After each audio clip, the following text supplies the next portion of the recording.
Kneel and obey, soldier. That's what happens when diversity hires try playing in the big leagues. Master Sergeant Cole Ramsey's hand connected with Maya Torres's shoulder. Not a tap, but a strike meant to hurt, meant to humiliate her in front of 40 elite operators who'd stopped breathing to watch what happened next.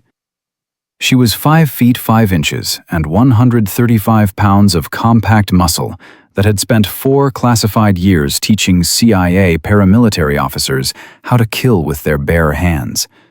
But Ramsey didn't know that. He saw a woman who didn't belong. What he got was 5 seconds of movement so precise, so devastatingly controlled, that he ended up on his knees staring at the California sky, gasping for air, while his career shattered around him like glass. If you're watching from anywhere in America tonight, drop your city in the comments. We want to see how far Maya's story travels. Hit subscribe, because what happens next will challenge everything you think you know about who belongs in our military's most elite training programs. This isn't just about one confrontation. This is about what happens when arrogance meets expertise no one saw coming. The morning started ordinary enough. Maya Torres arrived at the Fort Irwin National Training Center at 05:30, same as she had for 8 weeks straight. The California desert air was cool, that brief window before the sun turned the Mojave into an oven. She'd been teaching the Joint Service Advanced Combat Training course since February, and it was now mid-April. 40 students from 4 branches, Army Rangers, Navy SEALs, Marine Force Recon, Air Force Special Operations, all senior NCOs and junior officers learning advanced hand-to-hand combat techniques they'd take back to their units. She walked into the instructor ready room, where 4 other combat instructors were already drinking coffee. Master Sergeant Cole Ramsey held court near the coffee maker, telling a story about a firefight in Ramadi that Maya had heard 3 times already. He was 47, broad-shouldered, with close-cropped gray hair, and the kind of presence that made people step aside when he walked through doorways. "Morning, Torres," he said without looking at her. "Morning, Master Sergeant." Marine Gunnery Sergeant Patterson, leaning against the wall, nodded. Navy Senior Chief Walsh ignored her entirely, focused on his phone. Air Force Technical Sergeant Klein was the only one who actually made eye contact and said good morning, like he meant it. Ramsey continued his story. "So there I am, 3 tangos in the room, my weapon jammed, and I had to go full combatives on these guys. Put all 3 down in under a minute. That's what real Delta Force training gets you, not this watered-down stuff we're teaching now." Maya poured coffee, said nothing. She'd learned that responding to Ramsey's jabs only encouraged him. He'd been making comments like this since week 2, when students started asking her questions during his demonstrations, when they'd started taking notes during her teaching blocks instead of just watching passively. The course director, Colonel Diaz, walked in at 05:45. He was 52, lean and intense, with 28 years of service across multiple combat deployments. "Morning. Today's schedule. Ramsey, you've got the hostile environment survival demonstration at 0900. Torres, you're assisting as role player. Klein, you're running the classroom block on tactical planning. Patterson and Walsh, you've got the afternoon practical exercises." Ramsey grinned. "Role player, huh? Good. Students need to see what happens when someone doesn't have the size or strength advantage. Real-world scenarios." Maya met his eyes. "The demonstration is on escape techniques, Master Sergeant." "Size advantages matter less when the technique is proper." "Theory versus practice, Torres. We'll see how your theory holds up." Colonel Diaz cut in. "Ramsey, the demonstration is controlled. No freelancing. You follow the script we approved." "Of course, sir. Professional standards." But Maya saw the look in Ramsey's eyes. She'd seen it before, in different men, different contexts. He was going to make a point today. The only question was how far he'd go. At 08:55, students assembled in the outdoor combat pit, a 40 by 40-foot area with padded floors, surrounded by bleachers where students could observe demonstrations. The morning sun was already heating up the desert air. Maya stood near the demonstration area in her army combat uniform, sleeves rolled to regulation standards, boots laced tight. Ramsey addressed the students, his voice carrying across the pit. "Gentlemen, today we're covering hostile environment survival. Specifically, what happens when you're captured, outnumbered, and facing an opponent who has every physical advantage. The techniques you learn today could save your life when everything's gone wrong and you've got nothing but your training." He paused, letting that sink in. "Now, I've brought Sergeant First Class Torres up here to demonstrate what happens when someone without the physical attributes tries to apply these techniques under pressure. Real pressure. Not the choreographed stuff you see in training videos." Maya felt 40 pairs of eyes on her. Several students shifted uncomfortably. This wasn't the approved demonstration plan. Ramsey continued. "Torres here is what happens when the Army decides to lower standards to meet quotas. She's an instructor because of her father's name. Command Sergeant Major Marcus Kellerman, if you didn't know. Nepotism gets you a long way in today's military." The air went cold despite the rising temperature. Maya's jaw tightened, but she kept her expression neutral. Her father had died 8 months ago. Heart attack during morning PT. Using his name like this was calculated cruelty. "Master Sergeant," she said quietly, "my father has nothing to do with this demonstration." "Doesn't he? You're standing here because of connections, not capability. These students deserve to know that." He turned to the soldiers watching. "How many of you have had to meet actual standards to get where you are? No special considerations, no diversity initiatives, just pass or fail." Hands went up across the bleachers. Maya saw some students looking uncomfortable, others nodding along with Ramsey's narrative. "That's what I thought," Ramsey said. "Now let's see what happens when theory meets reality." He stepped onto the mat facing Maya. "The scenario is prisoner escape. You're captured. Your captor has size and strength advantage. You need to create distance and neutralize the threat. Torres, assume the starting position." The approved demonstration had specific positions, specific movements. This wasn't it. "Master Sergeant, this isn't the planned demonstration," Maya said. "It's called adapting to the tactical situation, Torres. Something you'd know about if you had real combat experience instead of a training room pedigree." Colonel Diaz stood up from where he'd been observing. "Ramsey, it's fine, sir," Maya said, her voice steady. "I can demonstrate the techniques under any conditions." She saw Ramsey's smile widen. He thought she'd just made a mistake, agreeing to his scenario. "Outstanding. Students, watch closely. Torres, begin when ready." She stepped forward, closing the distance between them.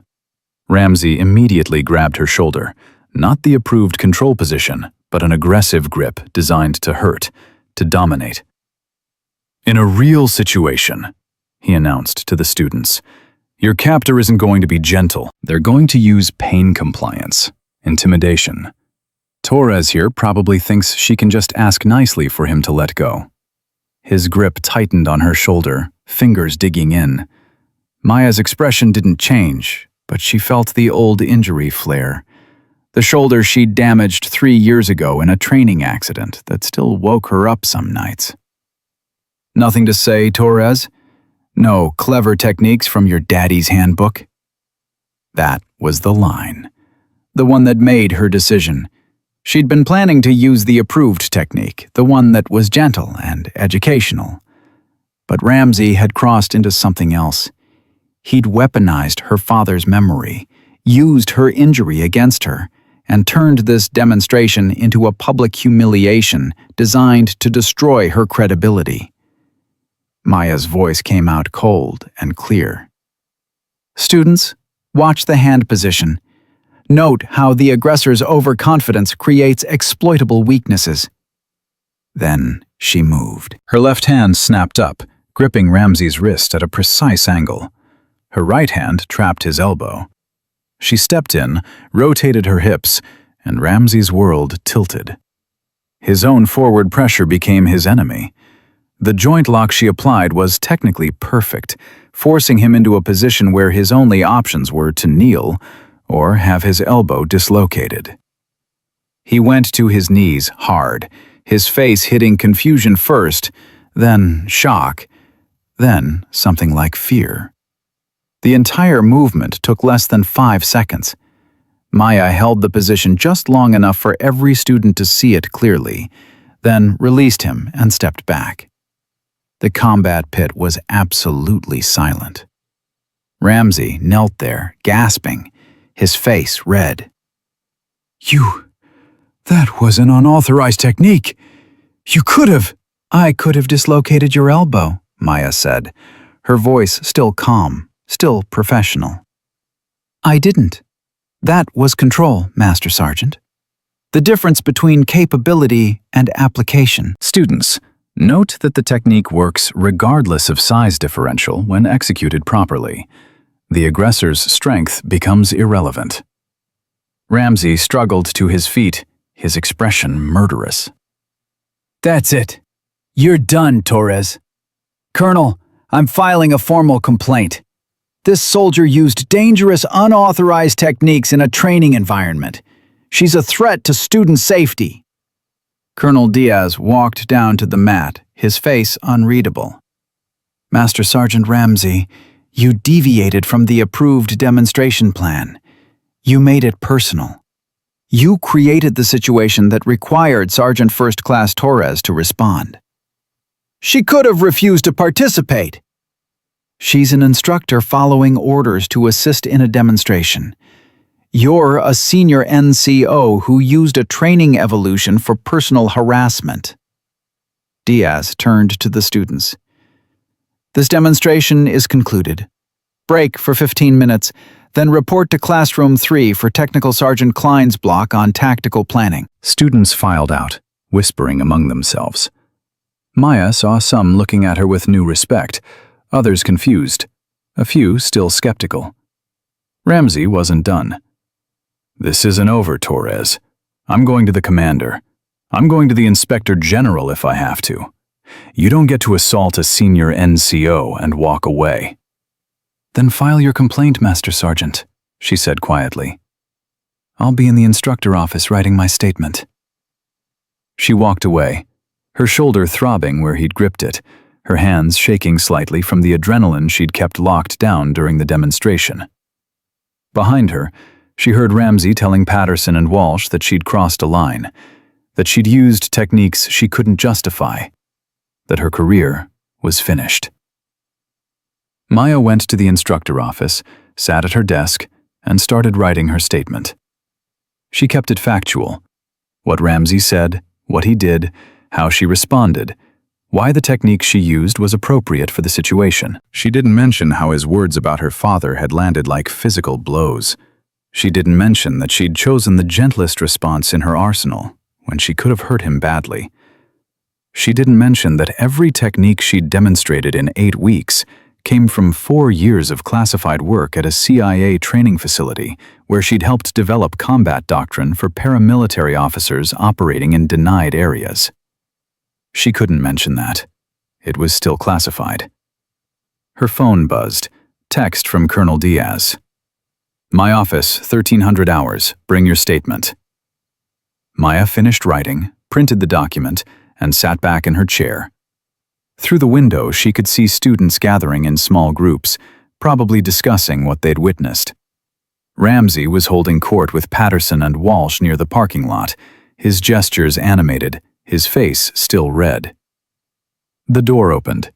Air Force Technical Sergeant Klein came in, closed it behind him.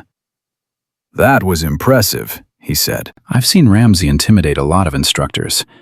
You're the first one who didn't back down. He gave me no choice.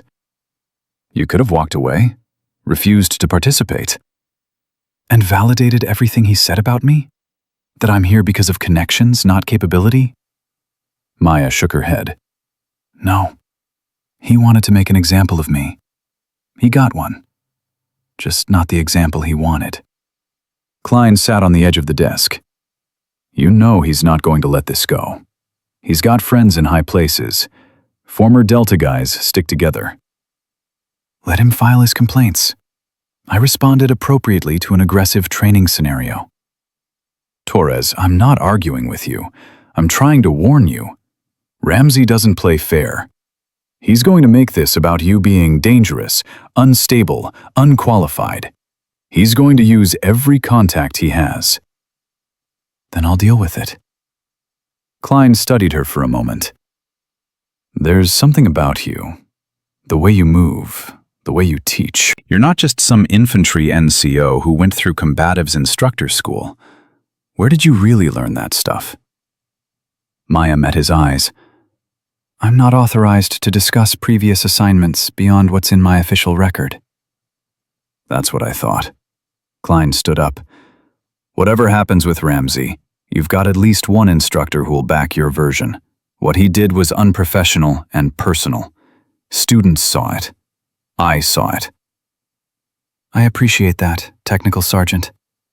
After Klein left, Maya sat alone in the office. Her phone buzzed again. This time it was a text from a number she didn't recognize. Saw what happened at the demonstration. Ramsey's an asshole. You handled it perfectly. Ranger student, name withheld. Then another. That technique was clean. Where'd you learn that? SEAL student. Then another. My sister's in the Army. Showed her what women can do. Thank you. Marine student. Maya didn't respond to any of them. Instructors didn't fraternize with students, didn't seek validation from them. But she saved the messages. At 1300 hours, she reported to Colonel Diaz's office.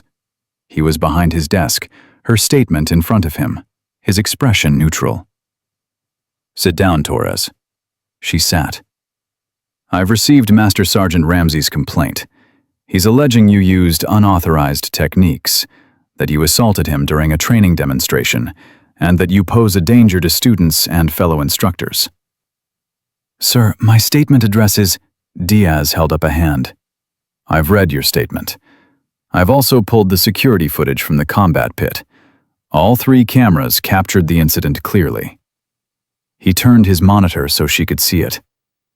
The footage showed Ramsey gripping her shoulder aggressively, showed his mouth moving as he made comments the cameras didn't capture audio for, showed her controlled response and immediate release. That, Diaz said, is a textbook application of appropriate force in response to an aggressive training scenario. Ramsey created the situation through unprofessional conduct. You responded with control and precision. Then you released him before causing any injury. Maya felt something unclench in her chest.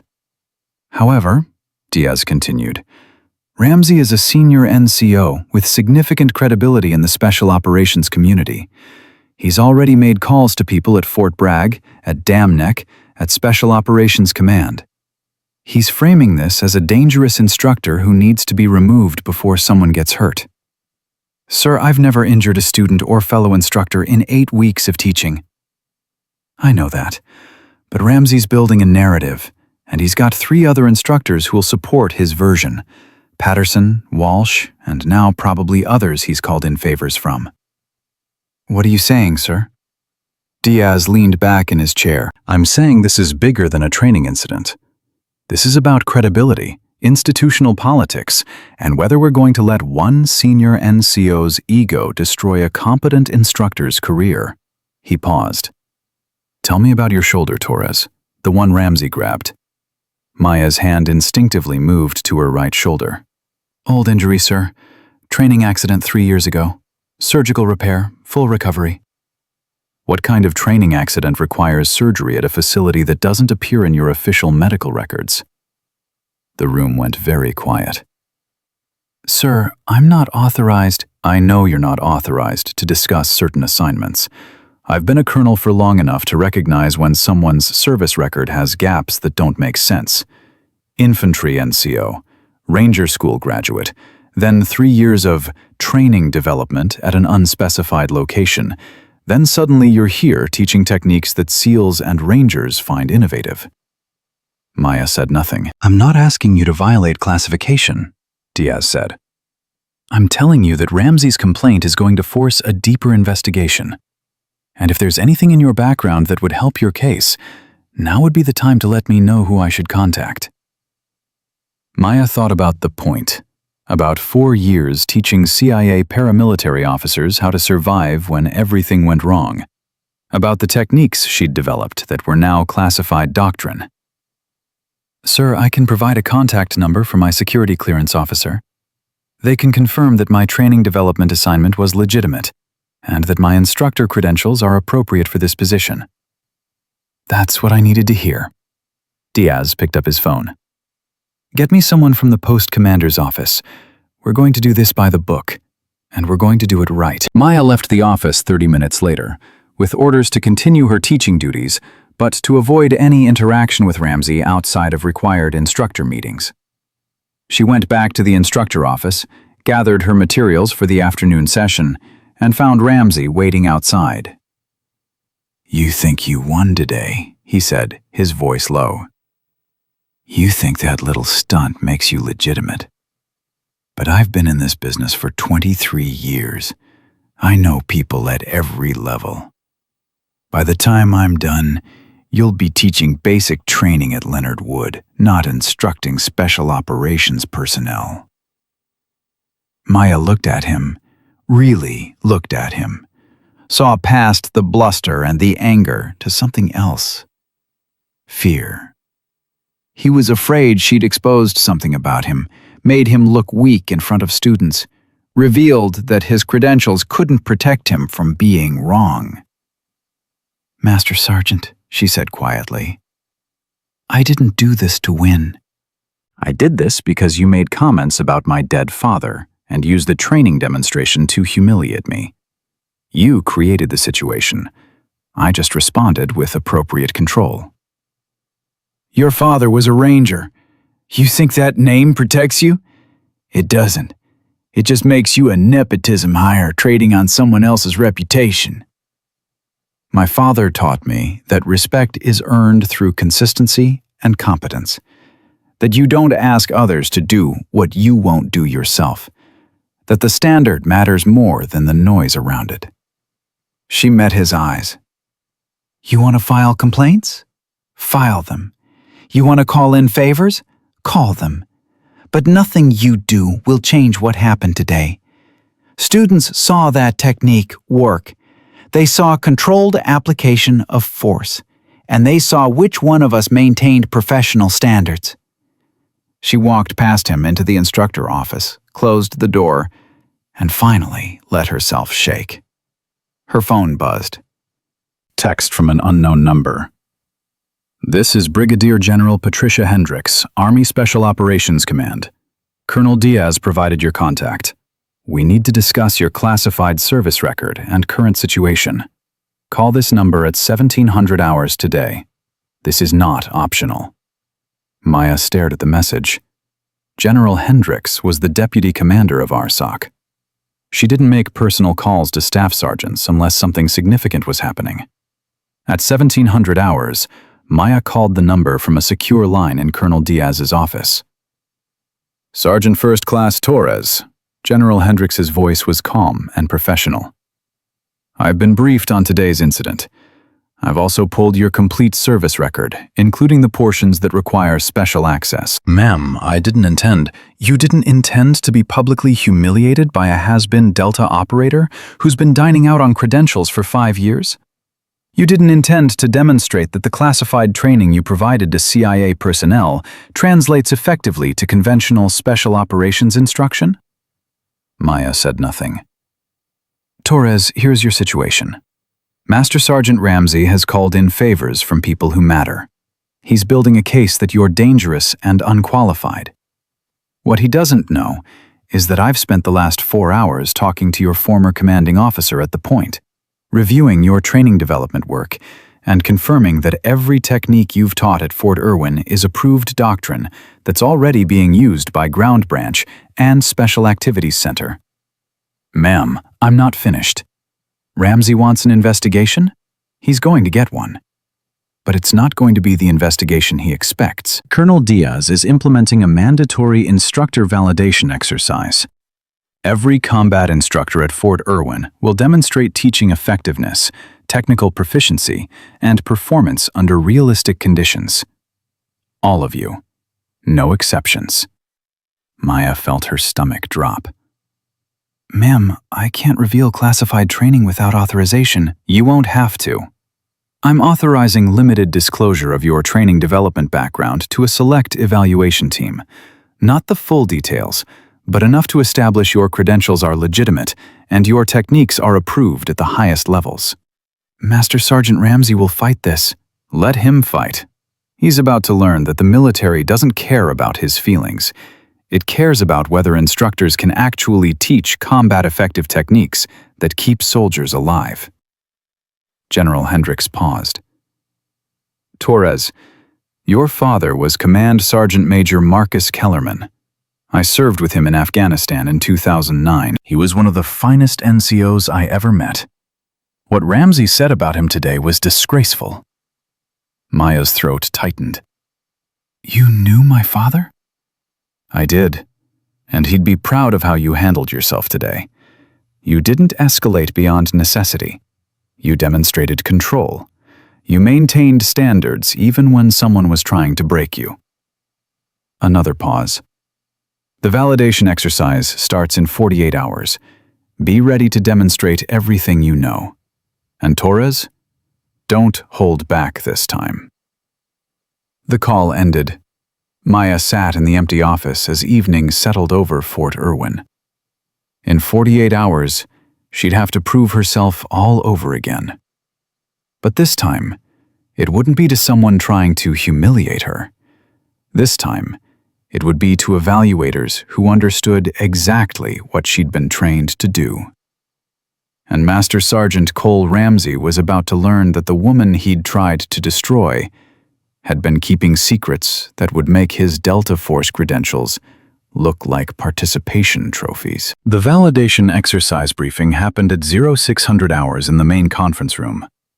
Maya arrived early, found Colonel Diaz already there with 3 people she didn't recognize.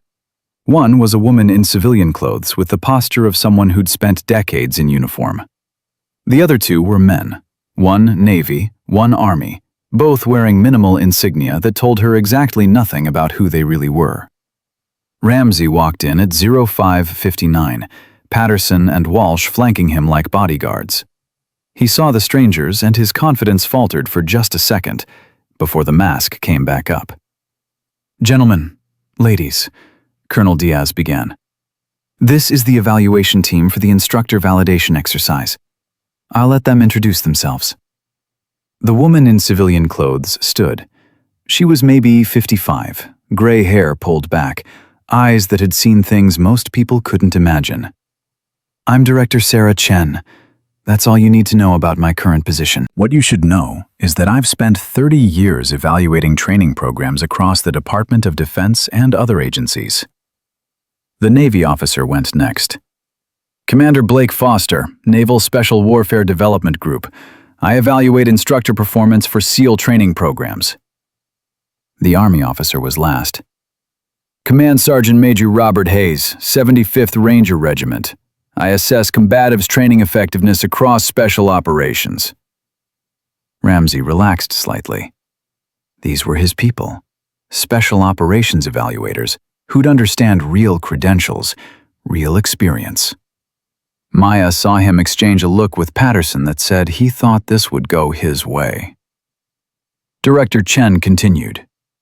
This validation will assess every aspect of instructor performance: teaching effectiveness, technical proficiency, tactical judgment, performance under stress, and professional conduct. Every instructor currently assigned to this course will participate. Results will be documented and provided to your respective commands. Ma'am, Ramsey said, with respect, I've been teaching combat techniques for 8 years. My credentials speak for themselves. Master Sergeant, credentials get you in the door. Performance keeps you there. You'll have the same opportunity as every other instructor to demonstrate your capabilities. Chen's voice was pleasant, but final. The exercise begins tomorrow at 600. Be prepared for 3 days of continuous evaluation. After the briefing, Maya went to the gym. She needed to move, needed to think through what was coming. The shoulder was bothering her more than usual. Ramsey's grip yesterday had aggravated old damage. She was halfway through a workout when Technical Sergeant Klein found her. "Got a minute?" he asked. Maya stopped mid-push-up. "What's wrong?" "Ramsey's not taking this well. He was on the phone for 2 hours last night. Called everyone from his old Delta team, people at Bragg, even reached out to some retired general who used to run JSOC. Let him make his calls." "Torres, you don't understand. He's telling people you're dangerous, that you attacked him without provocation, that you've been teaching unauthorized techniques that could get students killed." Klein sat on a nearby bench. "He's building a narrative where he's the experienced operator trying to maintain standards, and you're the diversity hire who's in over her head." Maya resumed her push-ups. "The evaluation will show the truth." "Will it?" Because Ramsey's convinced Patterson and Walsh to back his version. They're going to testify that you've been teaching reckless techniques, that students have raised safety concerns, that you've shown poor judgment. Klein paused. They're lying, obviously. But if 3 instructors say the same thing, evaluators have to take it seriously. Maya finished her set, stood up. "Then I'll have to perform well enough that their lies don't matter." "That's not how investigations work. They're not just evaluating your teaching. They're evaluating your judgment, your character, your fitness to instruct special operations personnel." "I know what they're evaluating." Maya grabbed her water bottle. "Klein, I appreciate the warning, but I've been questioned before. I've been tested before. I'll handle this." Klein studied her. "That classified assignment, the one you can't talk about. It was serious, wasn't it?" "I can't discuss it." "You don't have to. I can see it in how you move, how you teach. You've done things most instructors only read about in doctrine manuals." He stood. "Just be careful. Ramsey's not just trying to discredit you.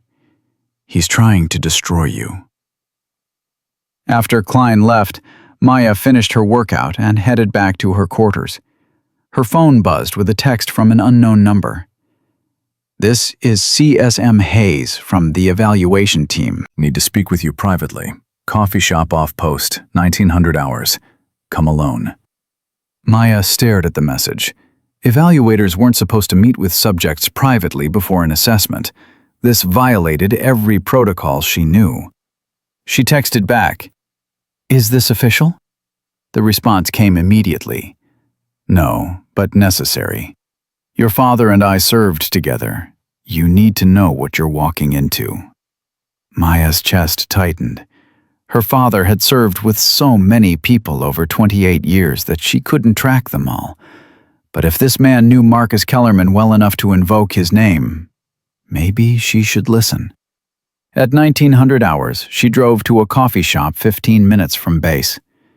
Command Sergeant Major Hayes was already there, out of uniform, wearing jeans and a polo shirt.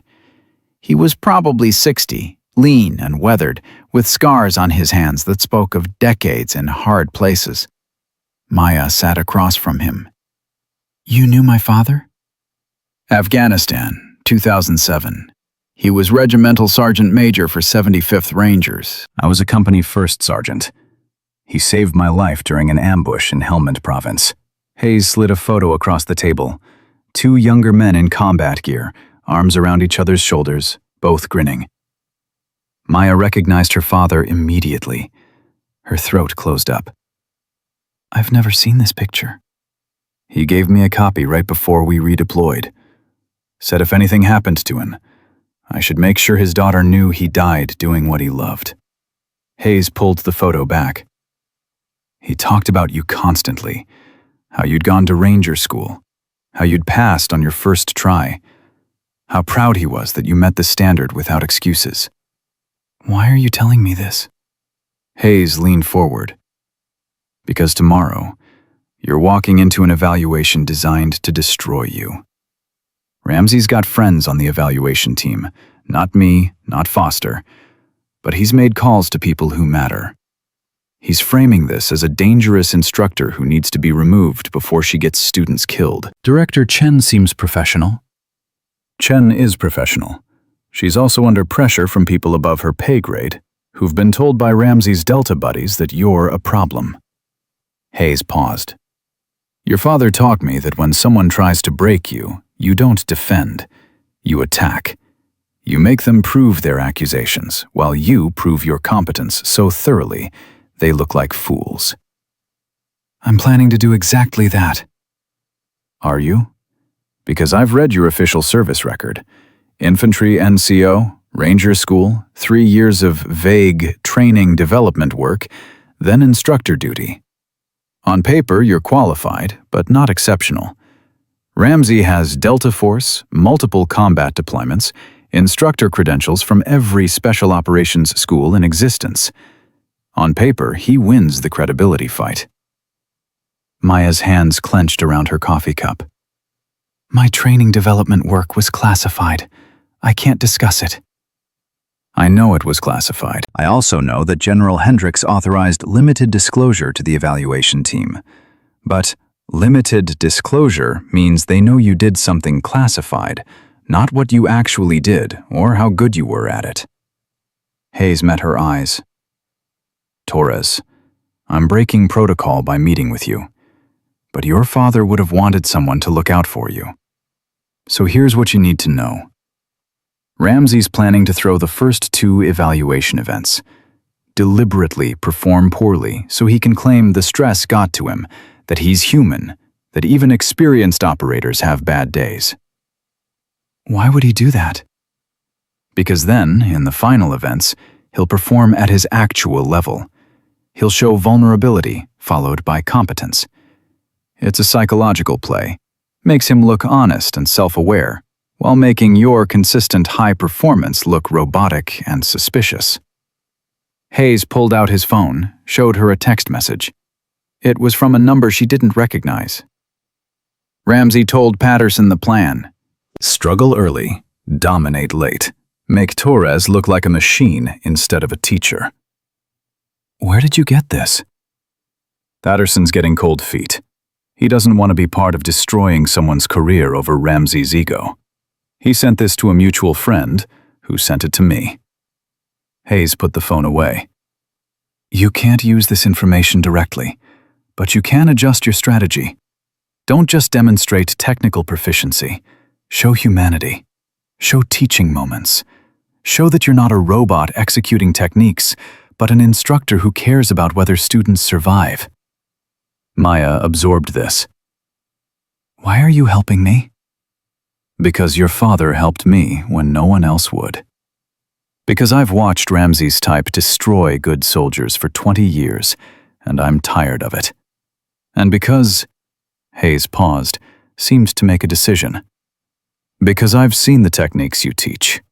I sat in on 3 of your classes before this evaluation started. What you're teaching isn't just good.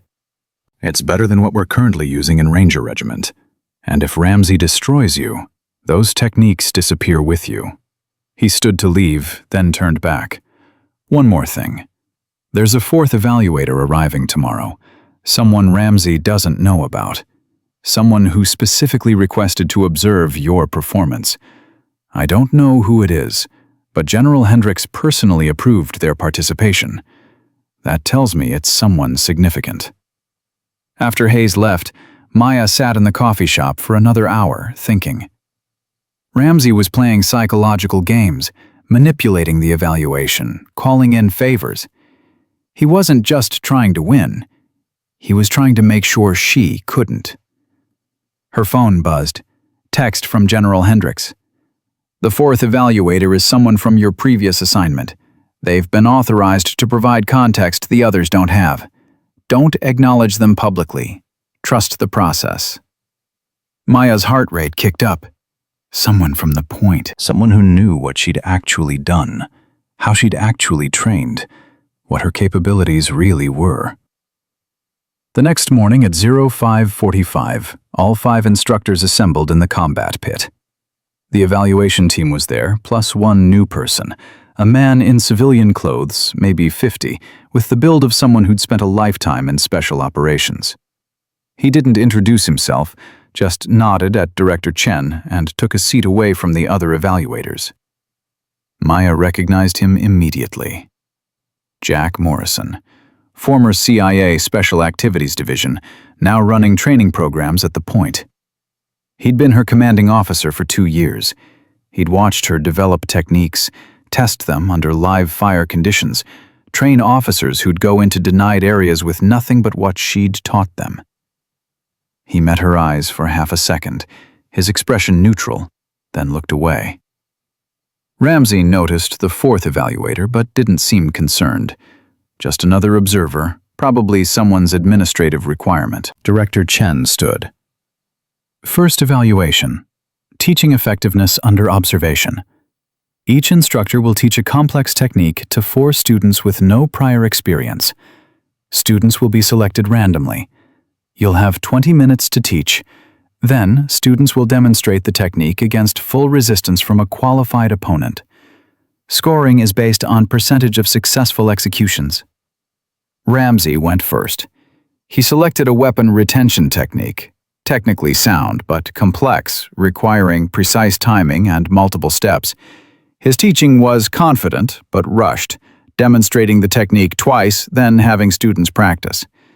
When test time came, 2 of 4 students successfully executed against resistance. 50% success rate. Patterson taught an armbar escape. Clear instruction, but not adaptive.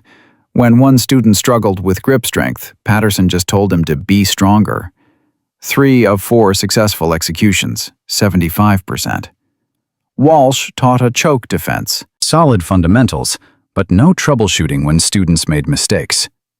2 of 4 successful, 50%. Klein taught a basic takedown with excellent breakdown of mechanics. All 4 students successful, 100%. Maya was last. She drew 4 students, 2 Rangers, 1 SEAL, 1 Marine. All physically capable, but with different builds, different strengths. We're learning a technique called the vertical control break, she said. Used when someone grabs you from the front with superior height and weight. The instinct is to pull away. That doesn't work. Instead, we're going to use their force against them. She demonstrated slowly. Watch my hand position. I'm not grabbing their hand. I'm controlling the elbow, the wrist.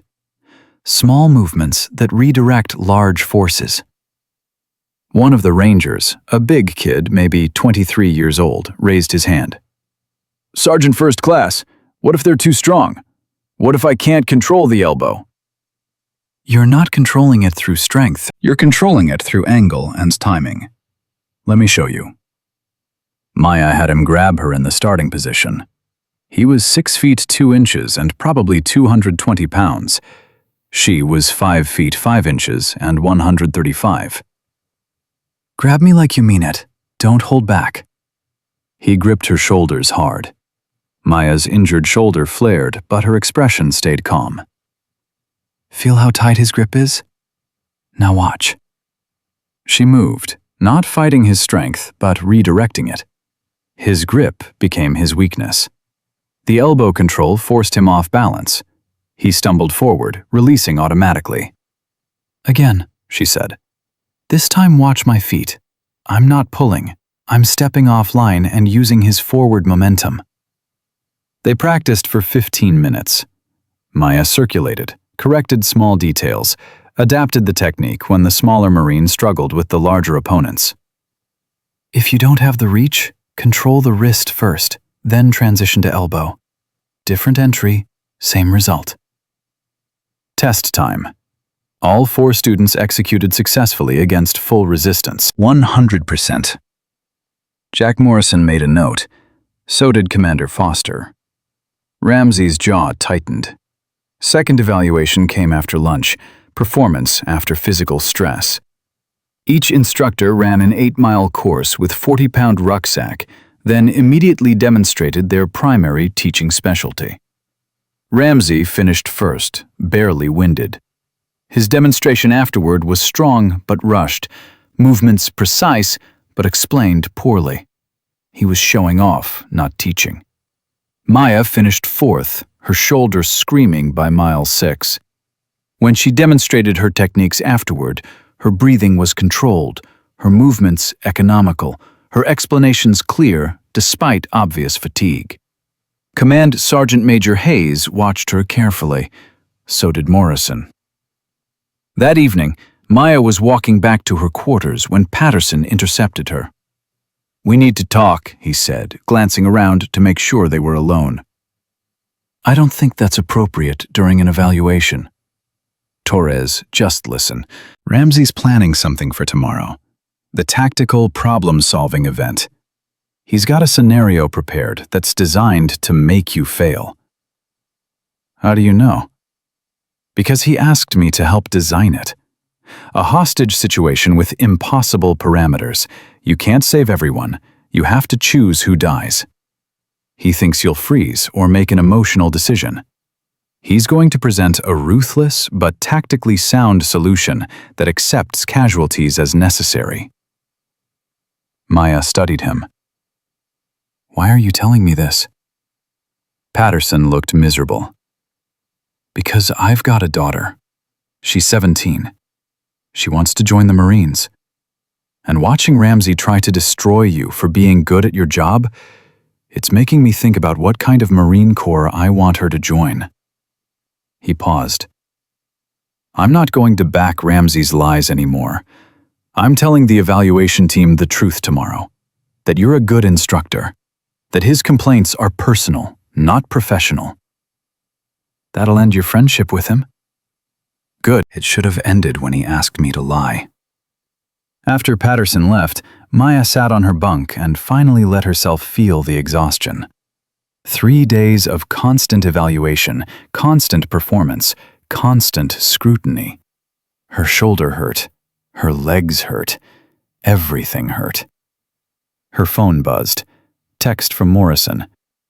"Need to talk. Secure line. Call this number in 10 minutes." Maya used the secure phone in the duty office. Morrison answered immediately. "Torres, I've been watching you teach for 2 days. You're better than when you left the point." "Sir, I can't discuss—" "I'm not asking you to discuss anything. I'm telling you that tomorrow's evaluation is the critical one. Tactical problem solving under pressure. They're going to give you a scenario with no good answers. Ramsey's expecting you to either freeze or make an emotional choice he can criticize." "Patterson already warned me." "Patterson doesn't know the full scenario. I do. They're going to present a hostage situation with 20 civilians and actionable intelligence that a high-value target is in the building. Rules of engagement say you can accept up to 30% civilian casualties if it means eliminating the HVT. Ramsey's going to argue for immediate assault, accepting the casualties as necessary. He's going to frame it as hard but necessary decision-making." Maya's stomach sank. "What's the right answer?" "There isn't one. That's the point. It's a test of how you handle impossible choices under pressure." Morrison paused. "But here's what I know about you. At the point, you developed tactical patience that saved lives.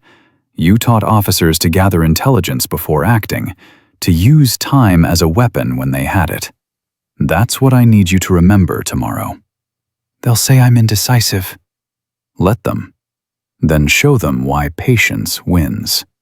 The next morning, the tactical problem-solving evaluation began. Each instructor was given the same scenario: 20 civilian hostages, 1 confirmed HVT, limited intelligence, political pressure to resolve quickly. Ramsey went first. His solution was aggressive and immediate. We breach from 3 points simultaneously, overwhelming force.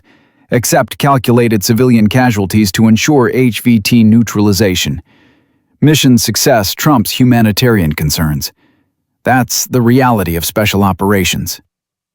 Director Chen asked, "How many civilian casualties are acceptable?" "Up to the ROE limit. 6 deaths. It's ugly, but it accomplishes the mission." Commander Foster made notes. Morrison's expression was unreadable. Maya went last. She looked at the scenario, looked at the evaluators, and made her choice. "I establish outer containment first. Lock down egress routes so the HVT can't escape.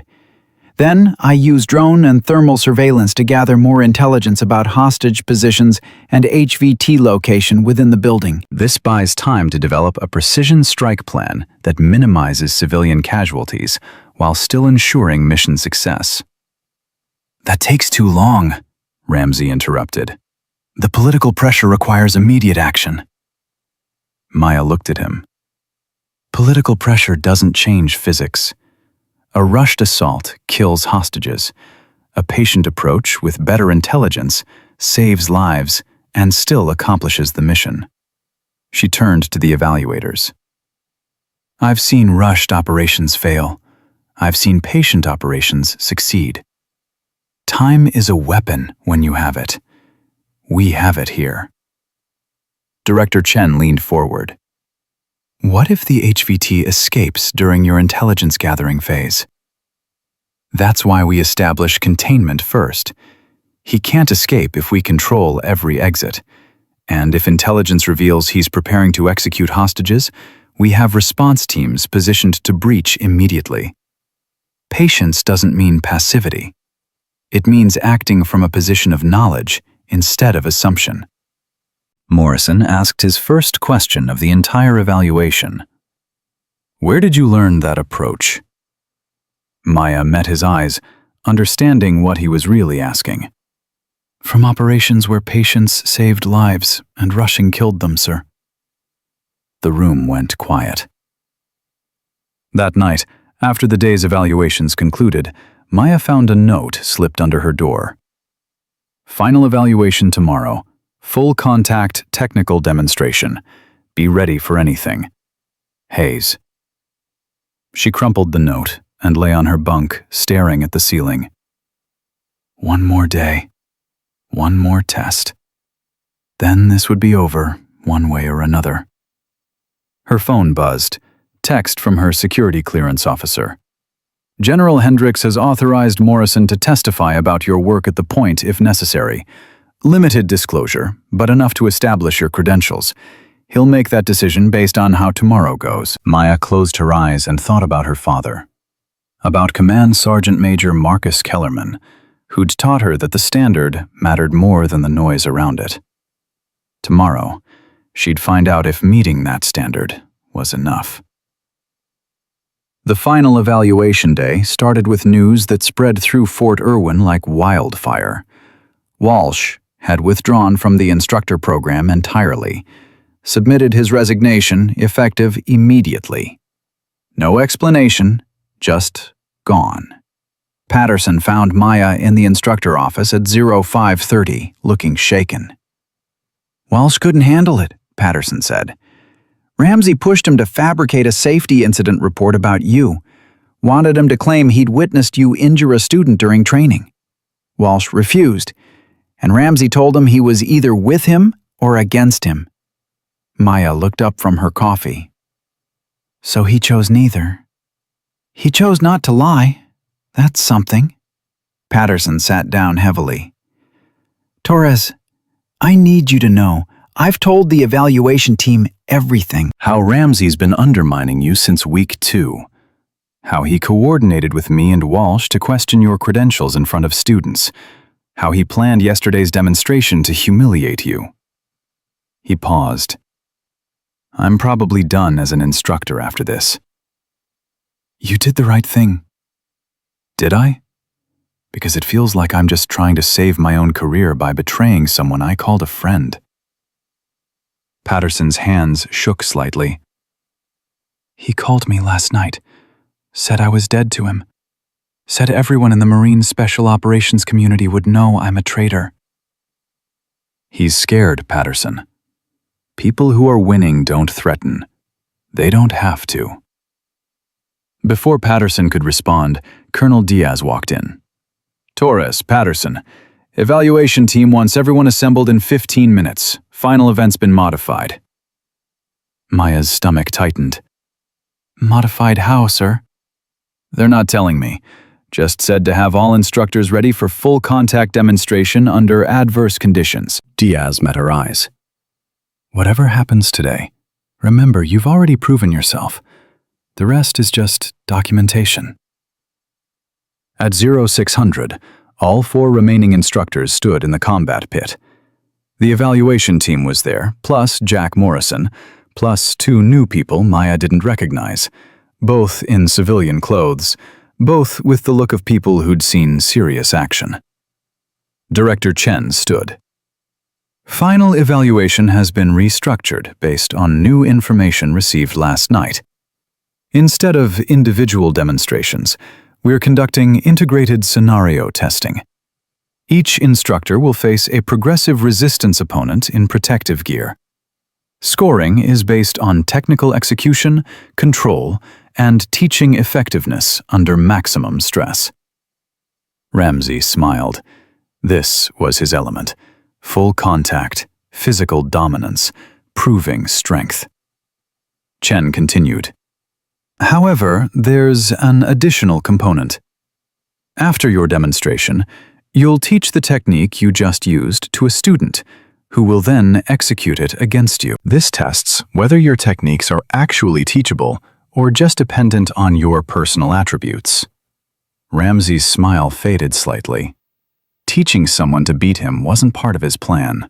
Master Sergeant Ramsey, you're first. Ramsey stepped onto the mat. His opponent was a Marine Recon gunnery sergeant, probably 6 feet 1 inch and 210 pounds, wearing protective headgear and body armor. They squared off. The fight lasted 90 seconds. Ramsey won through superior aggression and strength, put the Marine down with a chokehold that was technically sound, but brutal in application. The Marine tapped hard 3 times. Now teach that technique to this student, Chen said, gesturing to a smaller soldier, a female Army specialist, maybe 5 feet 4 inches and 125 pounds. Ramsey's confidence cracked. Director Chen, that technique requires significant strength advantage. It's not appropriate for. Teach it, Master Sergeant. Or concede that your techniques only work for people built like you. Ramsey spent 10 minutes trying to teach the choke. The specialist couldn't generate enough force to make it effective. When she tested it against the Marine opponent, he easily defended and countered. Ramsey's face went red. With all respect, this test is unrealistic. Combat isn't fair. Size matters. Combat isn't fair, Morrison spoke for the second time, his voice cutting across the pit. But training should give everyone tools that work, regardless of their physical attributes. That's the difference between teaching combat and teaching survival. Klein went next, demonstrated a solid armbar, taught it effectively to a student who executed it successfully. 70% effectiveness score. Patterson chose a basic takedown, taught it well. Student succeeded. 75%. Then it was Maya's turn. Her opponent was the biggest ranger in the student class, 6 feet 4 inches, 230 pounds, all muscle and attitude. He'd been one of Ramsey's most vocal supporters, one of the students who'd questioned Maya's credentials. They faced each other on the mat. Maya saw the evaluation team watching intently, saw Ramsey's expression. He was hoping she'd fail, hoping the size difference would expose her. "Begin when ready," Chen said. The ranger came forward aggressively, trying to use his reach advantage. Maya didn't retreat. She closed distance, got inside his range where his size became a liability instead of an asset. His hands came up to grab her.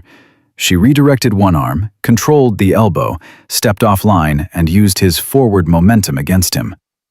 He went down hard, flat on his back, Maya's knee on his chest, and her hand controlling his arm at an angle that made resistance impossible. The whole thing took maybe 6 seconds. She released him and helped him up. His expression had changed from confident to shocked. "Now teach it," Chen said. Maya's student was a Navy SEAL lieutenant. Athletic, but not huge. Maybe 5 feet 10 inches and 175 pounds. What you just saw works because of angle and timing, not strength. Let me break it down. She spent 15 minutes teaching the technique, explaining not just the mechanics, but the why behind each movement. When someone bigger comes at you, they're confident in their size. That confidence creates predictable movement. We're going to exploit that predictability. The SEAL practiced against progressively larger opponents. By the end of the teaching block, he successfully executed the technique against the same ranger Maya had demonstrated on. The evaluation team conferred quietly. Morrison made extensive notes. The 2 unknown civilians watched Maya with interest that felt more than professional. Chen stood. "We're taking a 15-minute break. When we return, we have a special final evaluation designed specifically for this circumstance." During the break, Morrison pulled Maya aside. "Those 2 civilians are from Langley. They're reviewing whether your techniques from the point should be incorporated into formal CIA training curriculum. Your performance today is essentially a job audition, whether you know it or not." Maya's chest tightened. "Sir, I'm Army. I'm not looking to transfer to—" "You're not transferring anywhere. They're proposing you develop curriculum that both DoD and CIA can use. You'd stay Army, but work on joint training development. It's what you did before, just no longer classified." Morrison paused. "But that only happens if today goes well." When everyone reassembled, Chen had brought in someone new, a woman in Army ACUs, colonel's rank, with a build that said she'd spent time in combat arms. She looked familiar, but Maya couldn't place her. "This is Colonel Andrea Mitchell," Chen said, "former commander of the 75th Ranger Regiment, now serving at Special Operations Command. She's here to administer the final evaluation personally." Maya's breath caught. Colonel Mitchell was a legendary. First female battalion commander in Ranger Regiment, multiple combat deployments. Someone who'd broken barriers through undeniable competence. Mitchell's voice was calm but carried authority. "I've reviewed the evaluation results so far. I've also reviewed Master Sergeant Ramsey's complaints about Sergeant First Class Torres. Those complaints allege that Torres teaches unauthorized techniques, shows poor judgment, and poses a danger to students." She paused. "I'm here to test those allegations directly." Ramsey straightened. Finally, someone who'd understand his concerns. Mitchell continued. "Master Sergeant Ramsey, you claim Torres's techniques are unauthorized and dangerous. I'm going to have you demonstrate what you consider proper technique. Then Torres will demonstrate her approach to the same scenario. Students will evaluate which technique they'd rather use in actual combat." "Ma'am, with respect, students don't have the experience to. These students include Rangers, SEALs, and Marine Recon with multiple combat deployments. I think they can evaluate combat effectiveness." Mitchell's tone made it clear this wasn't a debate. "The scenario is close quarters defensive response when someone attacks you without warning and you're unable to retreat. Ramsey, demonstrate first." Ramsey selected his approach, aggressive counterattack, meeting violence with superior violence. His demonstration was technically proficient and undeniably effective if you had his size and strength. He put his opponent down hard. "Torres, your approach to the same scenario." Maya faced a different opponent, equally large, equally aggressive. He came at her fast. She didn't meet force with force. She redirected it, used his momentum to put him off balance, transitioned to a control position that neutralized the threat without excessive force. Mitchell addressed the students. "Hands up if you'd rather use Ramsey's technique." 10 hands went up. "Hands up if you'd rather use Torres's technique." 28 hands went up. Ramsey's face went dark. "Ma'am, this isn't a popularity contest." "You're right, it's not. It's a practical assessment of which techniques are more broadly applicable across different body types and situations." Mitchell turned to the evaluation team. "I've seen enough. Director Chen, I'd like to provide testimony for your final report." Chen nodded. "The evaluation is officially concluded. We'll compile results and provide them to respective commands within 48 hours. All instructors are dismissed except Ramsey and Torres. We need final statements from both of you." Klein and Patterson filed out. Maya saw Patterson give her a small nod of support. Then it was just her, Ramsey, and the evaluation team. Chen spoke first. "Master Sergeant Ramsey, your technical proficiency is not in question. However, multiple evaluators noted that your techniques rely heavily on physical attributes that not all students possess. Additionally, testimony from Gunnery Sergeant Patterson and security footage from the initial incident show a pattern of unprofessional conduct toward Sergeant First Class Torres." Ramsey started to protest. Colonel Mitchell cut him off. "I served with your Delta Squadron commander in Afghanistan. I called him last night. He said you were a solid operator until your injury. He also said you've been struggling with the transition to teaching, that you've been fixated on proving you still matter." Mitchell's voice softened slightly. "Master Sergeant, you do still matter. But teaching isn't about proving yourself. It's about preparing others." "Ma'am, Ramsey's voice cracked. "I spent 20 years earning my place.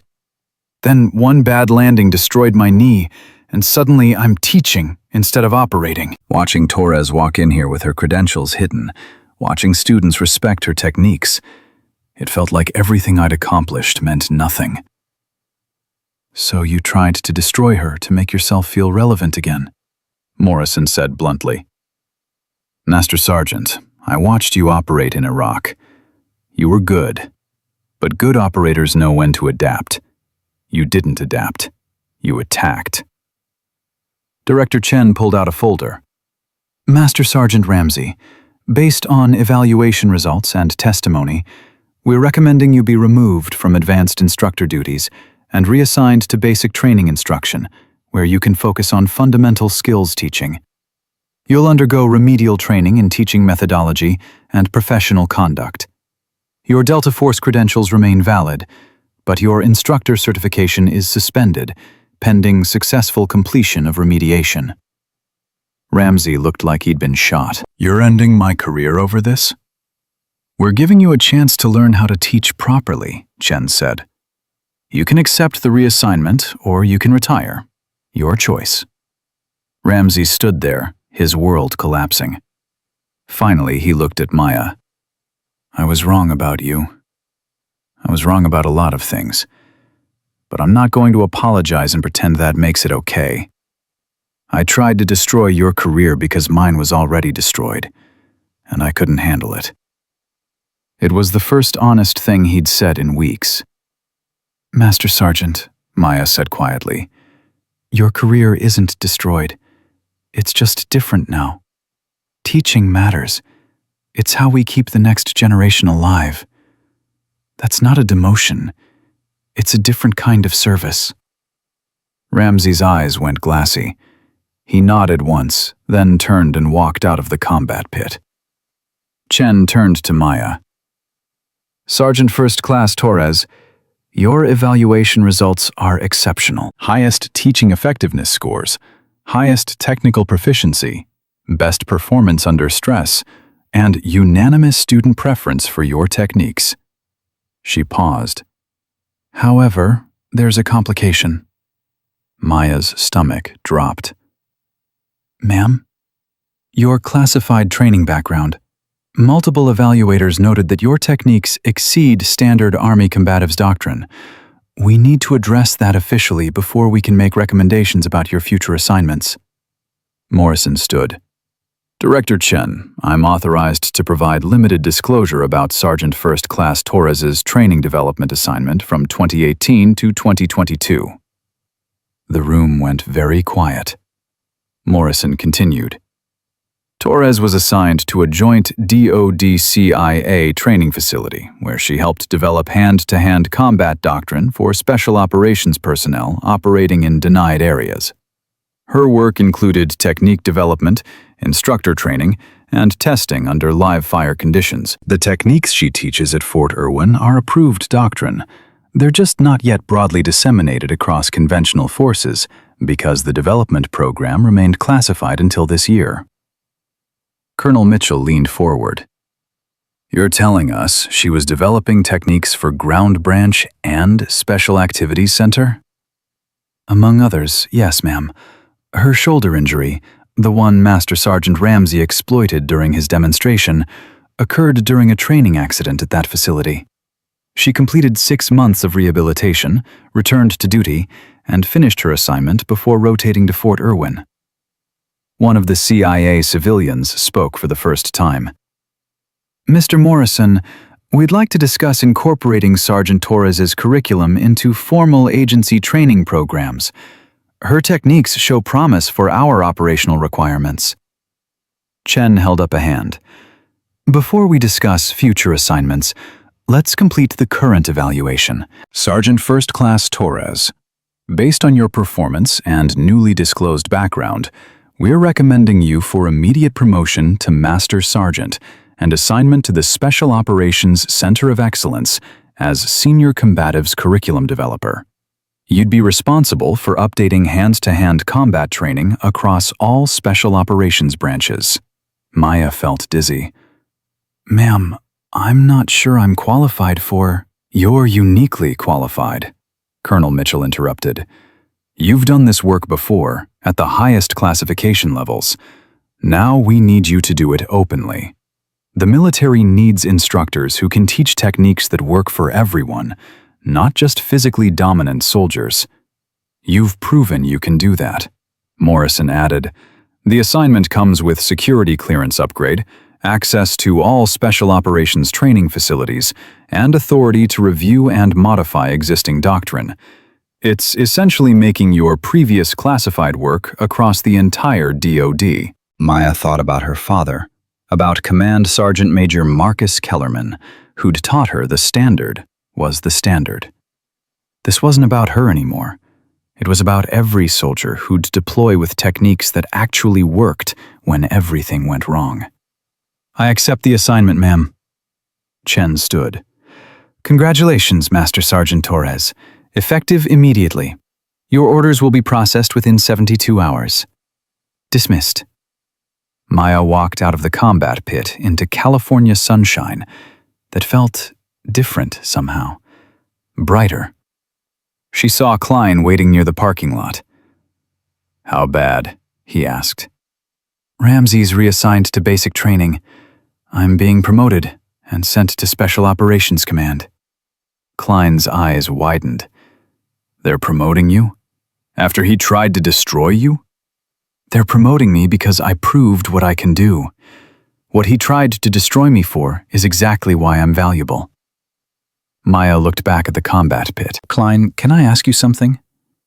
If you'd been in Ramsey's position, injured, forced into teaching instead of operating, watching someone younger and different get respect you thought you'd earned, what would you have done?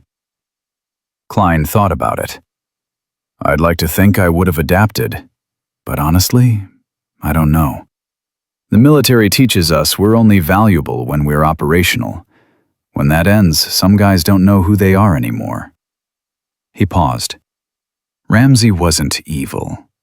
He was broken. And he broke you to feel whole again. He didn't break me. He just revealed what I'd been keeping hidden.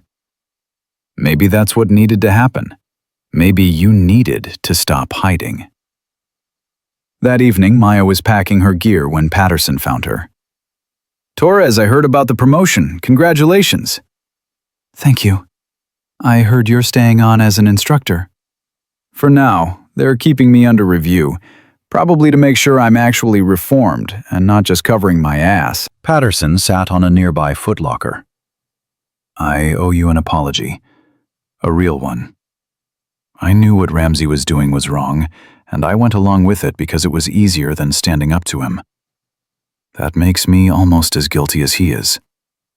You stood up eventually. That counts for something. Does it? Because from where I'm sitting, I only found my conscience when my career was on the line. Patterson's voice was bitter. Walsh had the guts to walk away rather than lie. I waited until I had cover to tell the truth. That's not courage. That's cowardice with better timing. Maya studied him. Patterson, you've got a daughter who wants to join the Marines. What are you going to tell her about what happened here? I don't know. That her dad was part of something ugly and didn't stop it soon enough. Tell her that institutions protect people who do wrong until someone has the courage to break rank. Tell her that courage doesn't always look heroic. Sometimes it looks like admitting you were wrong and trying to make it right. Tell her that she'll face moments where doing the right thing costs her friendships and reputation, and she should do it anyway. Maya paused. Tell her that the Marine Corps needs people who will stand up even when it's hard, especially when it's hard. Patterson's eyes were wet. You're better than me, Torres. Better than all of us. I'm not better. I just had better teachers. And now, I'm going to try to teach what they taught me. After Patterson left, Maya made one final stop. The Post Cemetery, where her father was buried. She'd only visited twice since his funeral, the grief too raw to handle more frequently. She stood at his headstone. Command Sergeant Major Marcus Kellerman, 28 years of service, Silver Star, 3 bronze stars with V device. Beloved father. I got promoted, Dad, she said quietly. They're sending me to Special Operations Command. I'm going to help update combat training across all the branches. She paused.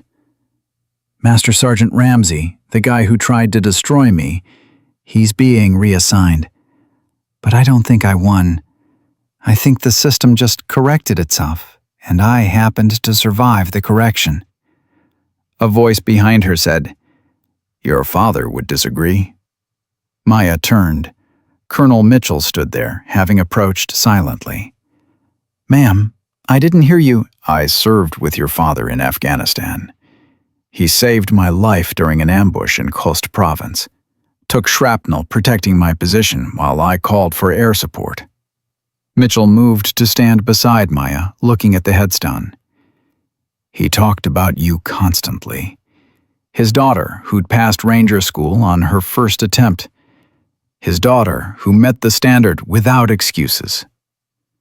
He taught me the standard was all that mattered. He taught you more than that. He taught you that meeting the standard was just the beginning, that the real work was helping others meet it too. Mitchell turned to face her. Master Sergeant Torres, the assignment we're giving you is enormous. You'll face resistance from old guard instructors who think their way is the only way. You'll face skepticism from people who think you're too young, too inexperienced, too different. Some of that skepticism will be valid. I understand, ma'am.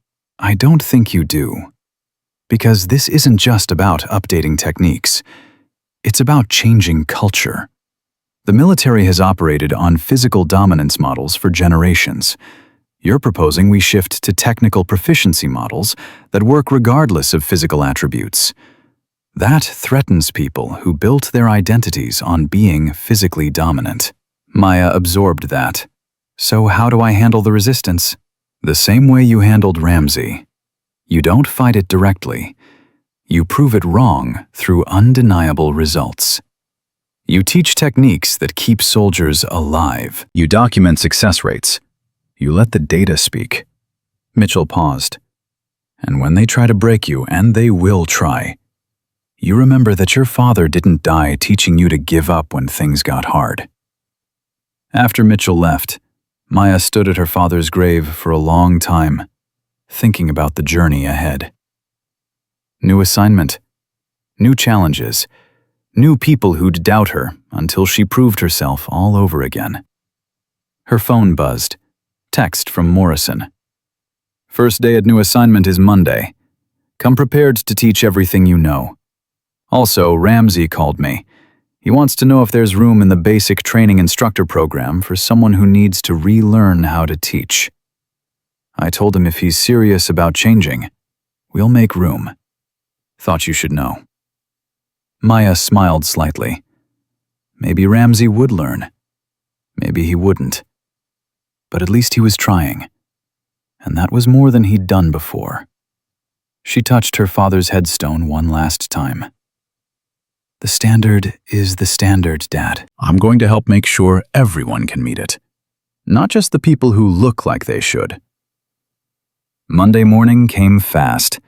Maya reported to the Special Operations Center of Excellence at Fort Liberty at 0700, carrying everything she'd learned at the point, everything she'd proven at Fort Irwin, and all the weight of expectation that came with being the first. Her new commanding officer was a brigadier general she'd never met, and as she walked into his office, she realized the real work was just beginning. Brigadier General Lawrence Harding stood when Maya entered his office, which caught her off guard. Generals didn't stand for master sergeants. He was maybe 58, lean with gray hair and eyes that had seen too many memorial services. Master Sergeant Torres, sit down. We've got a lot to discuss and not much time to do it. Maya sat.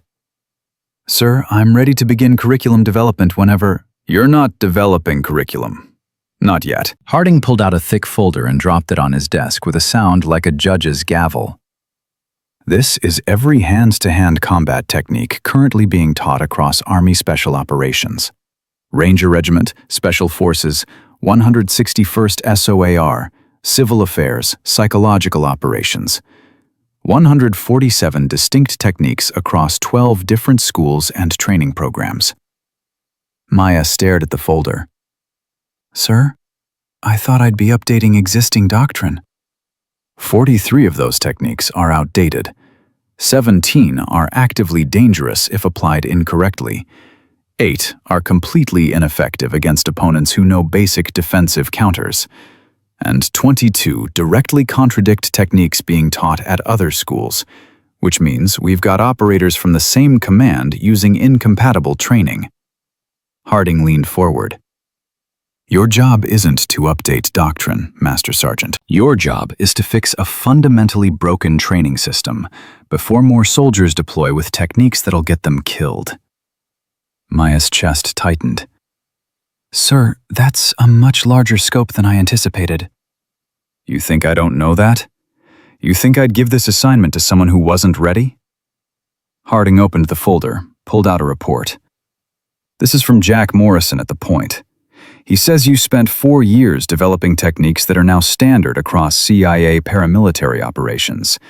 0 technique-related fatalities in 3 years since your doctrine was implemented. 0. You know what the DoD's rate is? No, sir. Classified, but I'll tell you it's not 0. We've had operators die because the hands-to-hands techniques they learned in training didn't work under real-world stress. We've had mission failures because soldiers couldn't execute the complex techniques they'd been taught when exhausted or injured. Harding's voice was hard. You're here because you know how to teach techniques that actually work for actual people in actual combat, not theoretical warriors in controlled training environments. Sir, I'll need access to instructors at each school, access to their current lesson plans. You've got it. Full access, full authority to review and modify. But here's the problem. Those instructors don't know you're coming, don't know their techniques are being questioned, and most of them have been teaching the same methods for 10 to 20 years. They're not going to welcome someone telling them they've been doing it wrong. Maya absorbed that. What's my timeline? 6 months to conduct full review. Another 6 to develop and test updated curriculum. Then we implement across all schools simultaneously. Harding paused. But there's a catch. The schools have to voluntarily adopt your curriculum. I can't force them. Which means you need to prove your methods work so convincingly that senior instructors will choose to replace techniques they've taught for decades. How am I supposed to do that, sir? By demonstrating your techniques against their best instructors in front of senior leadership. By showing that your methods work better, faster, and more reliably than what they're currently using. By being so undeniably effective that they have no choice but to adopt your curriculum or look negligent for refusing. Maya felt the weight of what he was describing. Sir, that's going to create resistance, resentment. Some instructors will see it as a personal attack on their credibility. Good. Let them be resentful. Let them resist. Because when their resentment runs into your results, results win. And if they can't handle being wrong, they shouldn't be teaching soldiers whose lives depend on being right. Harding stood. Your first site visit is tomorrow. Ranger School at Fort Moore. You'll observe their current hand-to-hand combat instruction, then brief the Commandant on what needs to change. Questions? Just one, sir. Why me? There are senior instructors with more experience, more rank, more credibility in the special operations community. Harding's expression softened slightly. Because everyone else I considered for this job has too much invested in the current system. They've taught these techniques, defended these techniques, built their reputations on these techniques. You're the only instructor I found who has no stake in being right about the old way, because you've already proven there's a better way. He paused. Also, your father. Marcus Kellerman taught me as a young lieutenant that the standard is the standard. No exceptions, no excuses. I need someone who'll apply that principle even when it's hard. Especially when it's hard. Maya left the office with the thick folder and a travel authorization to Fort Moore. She spent that evening reading through current Ranger School hand-to-hand combat curriculum, and what she found made her stomach hurt. Some techniques were solid, others were outdated by 15 years, and several were variations of methods she'd specifically proven ineffective during testing at the point. The next morning, she flew to Fort Moore and reported to the Ranger Training Brigade headquarters. The brigade commander, Colonel Vincent Shaw, was waiting with the hand-to-hand combat chief instructor, a master sergeant named Derek Cross.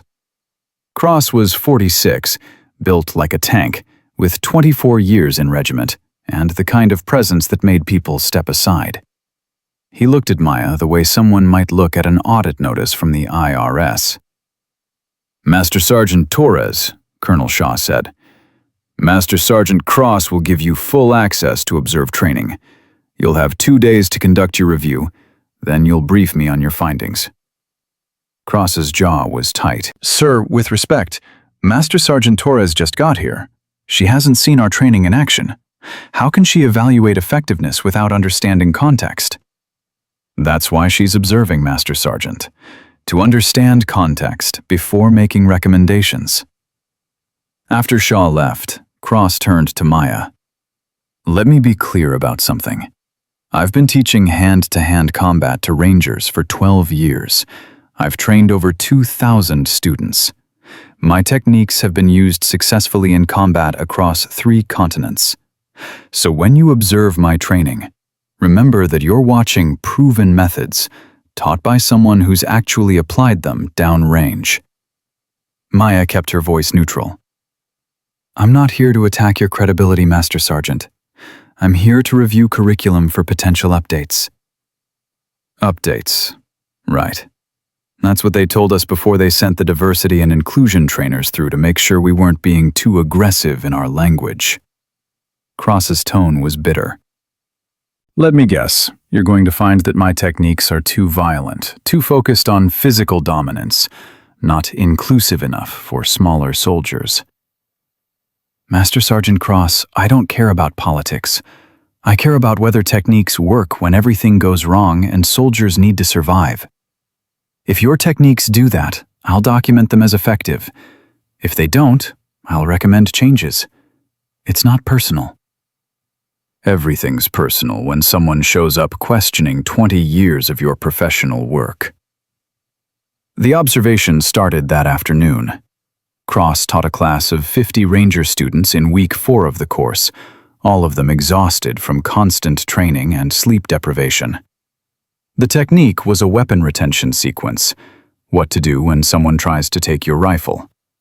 Cross demonstrated confidently. His movements were aggressive and powerful, relying heavily on strength to maintain weapon control. When students practiced, the bigger ones succeeded. The smaller ones struggled. One student, a kid maybe 5 feet 8 inches and 160 pounds, kept losing his weapon to larger opponents. Cross pulled him aside. You need to hit the gym harder, Ranger. Build more strength. This technique requires you to be stronger than your opponent. Maya watched silently, making notes. The technique worked, if you were big enough. For smaller soldiers, or soldiers facing significantly larger opponents, it was nearly useless. After the class, Cross found her. Well, what'd you think? The technique is sound for soldiers with strength advantages, less effective for others. Combat isn't fair. Sometimes the bigger, stronger guy wins. That's reality. It is reality. But our job is to give soldiers tools that work even when they don't have physical advantages. Your technique leaves a significant percentage of students without reliable options. Cross's face darkened. You got a better method? I'd like to demonstrate an alternative approach tomorrow, if you're willing to compare effectiveness. Fine. Tomorrow morning you can show us what you've got. But you're going to demonstrate on me, in front of my students, using full resistance. No controlled demonstrations, real pressure. Can you handle that? Maya met his eyes. Yes, Master Sergeant.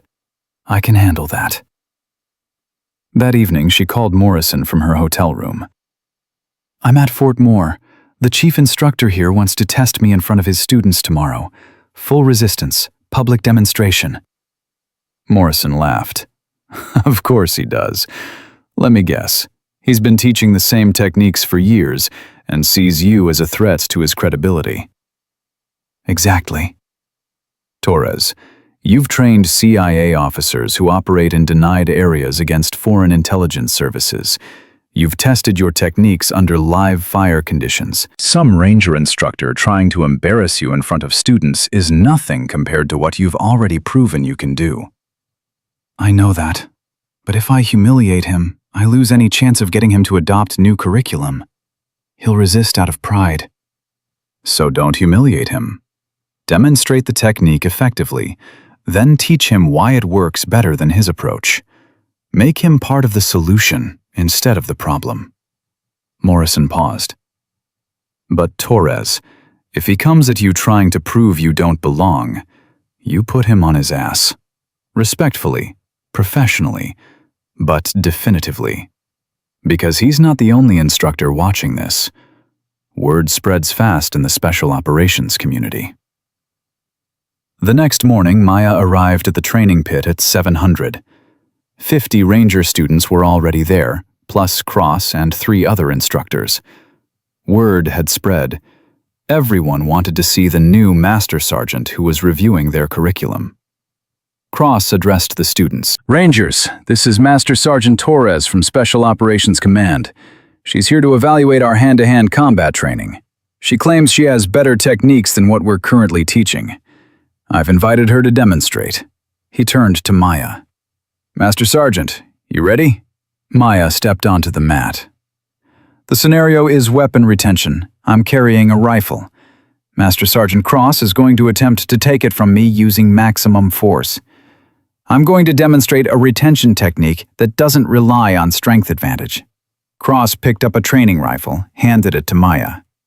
Don't hold back on my account. I can take it. I won't, Master Sergeant. She gripped the rifle in a standard carry position. Cross moved in fast, using his size and strength to grab the rifle and yank hard. Most people would have tried to pull back, fighting strength with strength. Maya didn't. She rotated the rifle along its axis, stepped offline, and used his pulling force to off-balance him. Before he could adjust, she'd controlled his elbow and put him in a position where continuing to hold the rifle meant joint damage. He released instinctively. The whole thing took maybe 4 seconds. The students went silent. Maya helped Cross up. The technique works because I used your force against you instead of fighting it directly. You pulled, I redirected. Your strength became my advantage. Cross rubbed his elbow, his expression a mix of surprise and something that might have been respect. Do that again. Slower. I want to see the mechanics. For the next hour, Maya broke down the technique, explaining each component. She demonstrated on Cross repeatedly, showing how the same principle worked against different types of attacks. Then she taught it to students. The smaller ranger who'd struggled yesterday was one of the first to successfully execute the technique against a larger opponent. His expression when it worked was something close to revelation. After the class, Cross pulled Maya aside. That technique is better than mine. It's more reliable, works for more body types, and doesn't fatigue soldiers as quickly. He paused. I hate admitting that. You don't have to hate it. You can just adopt the better technique and teach it instead. You make it sound simple. You know how many rangers I've taught my method to? Thousands. And now I'm supposed to admit I've been teaching them something less effective for 12 years? Maya chose her words carefully. Master Sergeant, techniques evolve. What worked in 2010 gets refined by 2025. Adopting better methods isn't admitting failure. It's demonstrating commitment to giving soldiers the best tools available. That's a nice way of saying I've been teaching outdated doctrine. That's a way of saying you taught the best doctrine available at the time. Now there's better doctrine. Your choice is whether to keep teaching the old way because it protects your pride, or teach the new way because it protects soldiers' lives. Cross was quiet for a long moment. If I adopt your curriculum, what happens to me? Do I get replaced by someone who already knows your methods? Maya understood the real fear. Master Sergeant, I don't want to replace anyone. I want to train instructors to teach updated methods. You'd go through instructor certification on the new curriculum. Then you'd continue teaching rangers. Same job, better tools. And if I can't learn the new techniques? If I'm too old or too set in my ways? Then we figure out what role best uses your experience. Maybe you teach other components of ranger training. Maybe you help develop scenarios or evaluate student performance. But I'm not here to end careers. I'm here to update training. Cross stared at her. You really believe that? Master Sergeant Cross, my father taught me that good leaders don't destroy people for being wrong. They help people get better. I'm trying to be a good leader. That afternoon, Maya briefed Colonel Shaw on her findings. She documented 17 techniques that needed updates, provided alternatives for each, and outlined an implementation plan that included instructor training rather than instructor replacement. Shaw listened carefully. Master Sergeant Torres, I'm approving your recommendations. Master Sergeant Cross and his team will attend your instructor certification course when it's developed. But I need you to understand something. Cross isn't unique. You're going to face this same resistance at every school you visit. Instructors who've built careers on current methods, who see change as personal attack. I understand, sir. Do you? Because next week you're visiting Special Forces Qualification Course at Fort Liberty. Their chief instructor is Command Sergeant Major Ray Palmer. He's been teaching hand-to-hand combat for 18 years. He's trained more Green Berets than anyone alive, and he's already called me asking why some unknown master sergeant is reviewing his program. Maya's stomach tightened. What did you tell him, sir?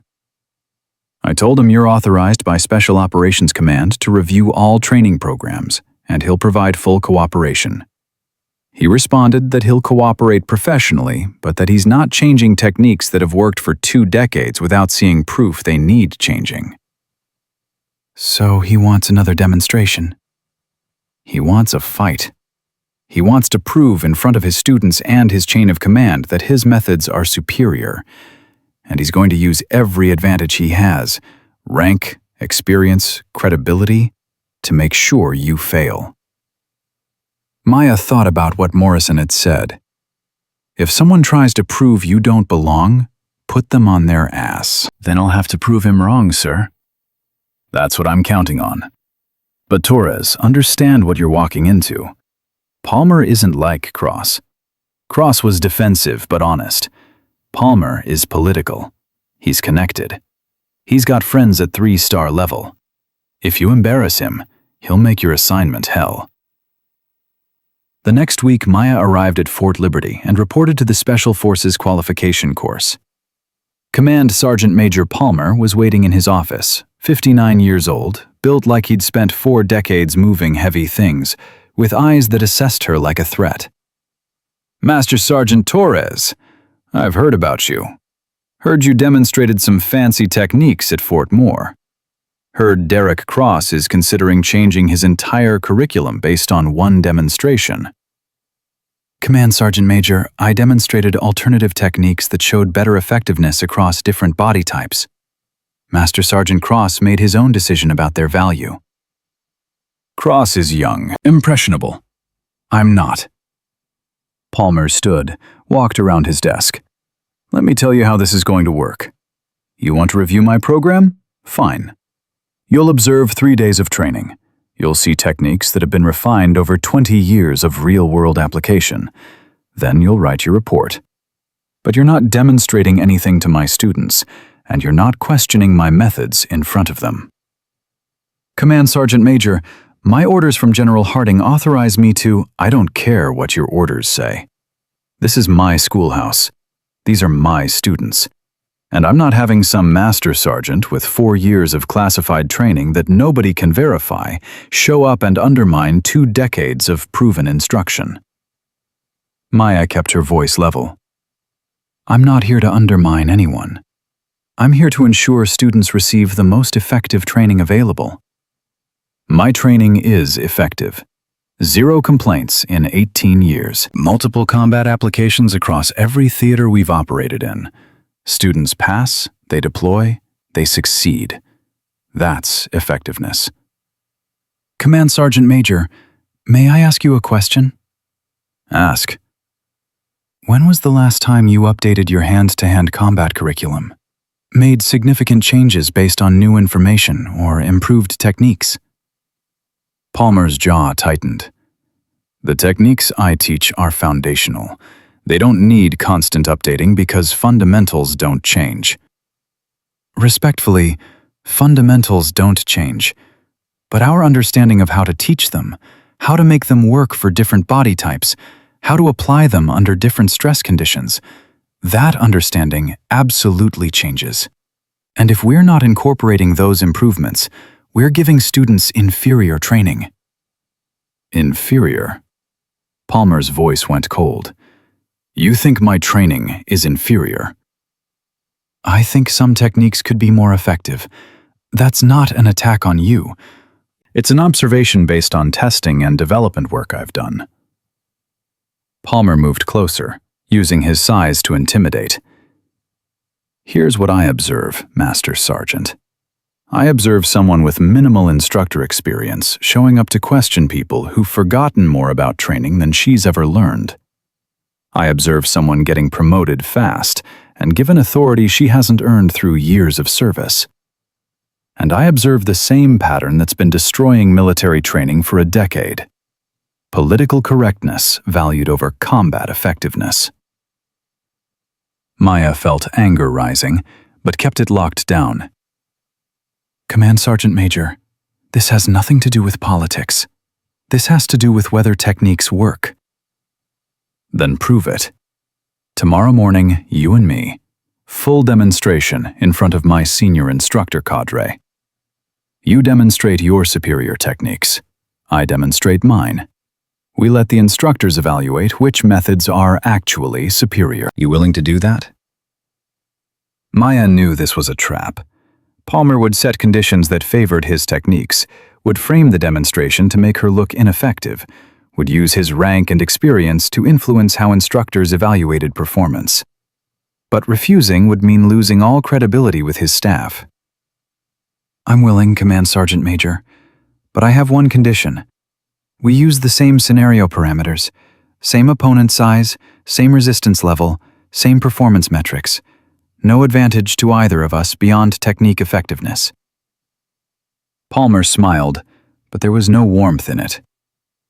Agreed. Tomorrow, 0800, Training Pit 4. Don't be late. That night, Maya called Morrison again. Palmer's challenging me to a demonstration tomorrow. Full performance in front of his instructor cadre. He's going to use every advantage to make me fail. Then don't fail.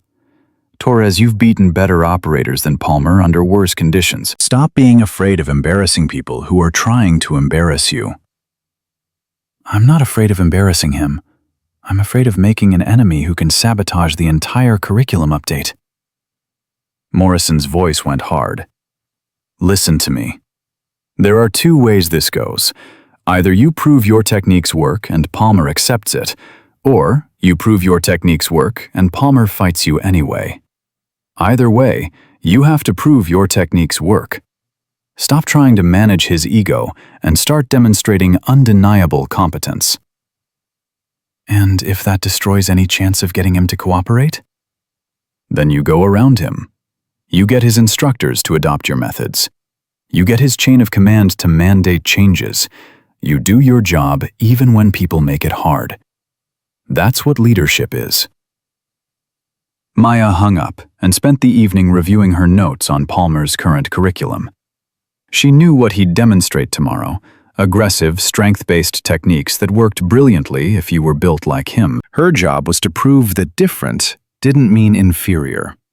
That techniques optimized for all soldiers were better than techniques optimized for physically dominant soldiers. The next morning, Training Pit 4 was full. Palmer's entire instructor cadre, 12 senior NCOs with decades of combined experience, plus students who'd somehow heard about the demonstration and shown up to watch. Palmer stood in the center, confident and commanding. Gentlemen, we're here to evaluate two different approaches to hand-to-hand combat instruction. I'll demonstrate our current methods. Master Sergeant Torres will demonstrate her proposed alternatives. Scenario is hostile detainee control. Subject is resisting. You need to gain compliance without excessive force. I'll go first. Palmer's demonstration was technically proficient and brutally effective. He controlled his opponent through superior strength and aggressive techniques that left no doubt who was in charge. It worked. But Maya noticed that several smaller students watching looked uncomfortable, probably realizing they couldn't replicate those techniques against larger opponents. Your turn, Master Sergeant, Palmer said, stepping back. Maya faced the same opponent, a Green Beret student who was 6 feet 2 inches and probably 210 pounds. She used different principles entirely. Instead of fighting his strength, she controlled his balance. Instead of aggressive force, she used precise angles that made his size irrelevant. She gained compliance in less time than Palmer, with less effort, and in a way that obviously worked regardless of size differential. The instructors watching exchanged glances. Some looked impressed. Others looked uncomfortable, like they were watching something that threatened beliefs they'd held for years. Palmer's expression was dark. Impressive technique, Master Sergeant. Let's try a different scenario. Opponent is armed with edged weapon. Disarm and control. For the next 2 hours, Palmer called scenario after scenario, each designed to favor his strength-based approach. And each time, Maya demonstrated that technical precision beat physical dominance when both were properly applied. By the end, even Palmer's most loyal instructors were asking Maya questions about her techniques, wanting to understand the mechanics. Palmer finally called halt. "That's enough. Instructors will discuss what we observed in private. Master Sergeant Torres, you're dismissed." Maya walked out, knowing she'd proven her point, but uncertain whether Palmer would accept it. 2 hours later, she got her answer. Colonel Shaw called her. "Torres, Command Sergeant Major Palmer just submitted a formal complaint to Special Operations Command. He's alleging you conducted unauthorized demonstrations, undermined his authority in front of his staff, and attempted to force curriculum changes without proper approval process." Maya's chest went cold. "Sir, General Harding authorized me to—" "I know what Harding authorized. Palmer knows too. But he's fighting back the only way he can, through bureaucratic channels. He's demanding a formal review of your credentials, your training background, and your authority to modify special operations curriculum." "What does that mean for my assignment?" "It means you're going to spend the next month defending yourself instead of updating curriculum. It means Palmer's friends at senior levels are going to question whether we should let one Master Sergeant change training that's been standard for decades. And it means—" Shaw paused. "It means you need to decide whether this assignment is worth fighting for. Because Palmer and people like him aren't going to surrender quietly. They're going to make you prove yourself over and over until they can't deny it anymore." Maya thought about her father, about Command Sergeant Major Marcus Kellerman, who'd taught her the standard was the standard. She thought about soldiers deploying with inferior training because instructors were too proud to change. "Sir, it's worth fighting for. Tell me what I need to do." The formal review hearing was scheduled for 3 weeks later at Special Operations Command headquarters. Maya spent that time documenting everything. Technique effectiveness data from the point, student performance metrics from Fort Moore, comparative analysis of current versus proposed curriculum. She built a case so thorough that dismissing it would require willful ignorance. General Harding called her into his office 2 days before the hearing. "Palmer's gotten support from 2 other command sergeants, Major, and a retired Major General who used to run Special Forces Command. They're arguing that your proposed changes undermine decades of proven training, and that one Master Sergeant shouldn't have authority to override institutional knowledge." "Sir, the data shows—" "I know what the data shows, but this isn't about data anymore. It's about power. Palmer and his allies see you as a threat to their legacy. They've spent careers building these training programs, and you're telling them those programs are inadequate." Harding pulled out another folder. "They're also questioning your classified background. They want full disclosure of what you did at the point, who you trained, what techniques you developed. They're claiming they can't evaluate your credibility without that information." Maya's stomach dropped. "Sir, that work is still classified.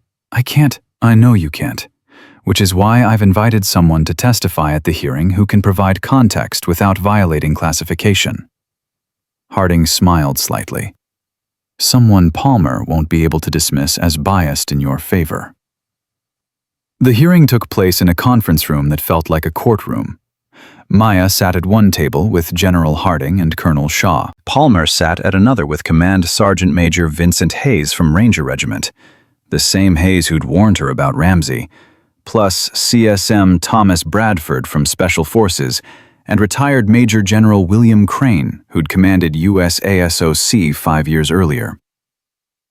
The review board consisted of 3 general officers Maya had never met. The senior member, Lieutenant General David Morrison, no relation to Jack Morrison, opened the proceedings. "This hearing is to evaluate proposed changes to Special Operations hand-to-hand combat curriculum as developed by Master Sergeant Maya Torres.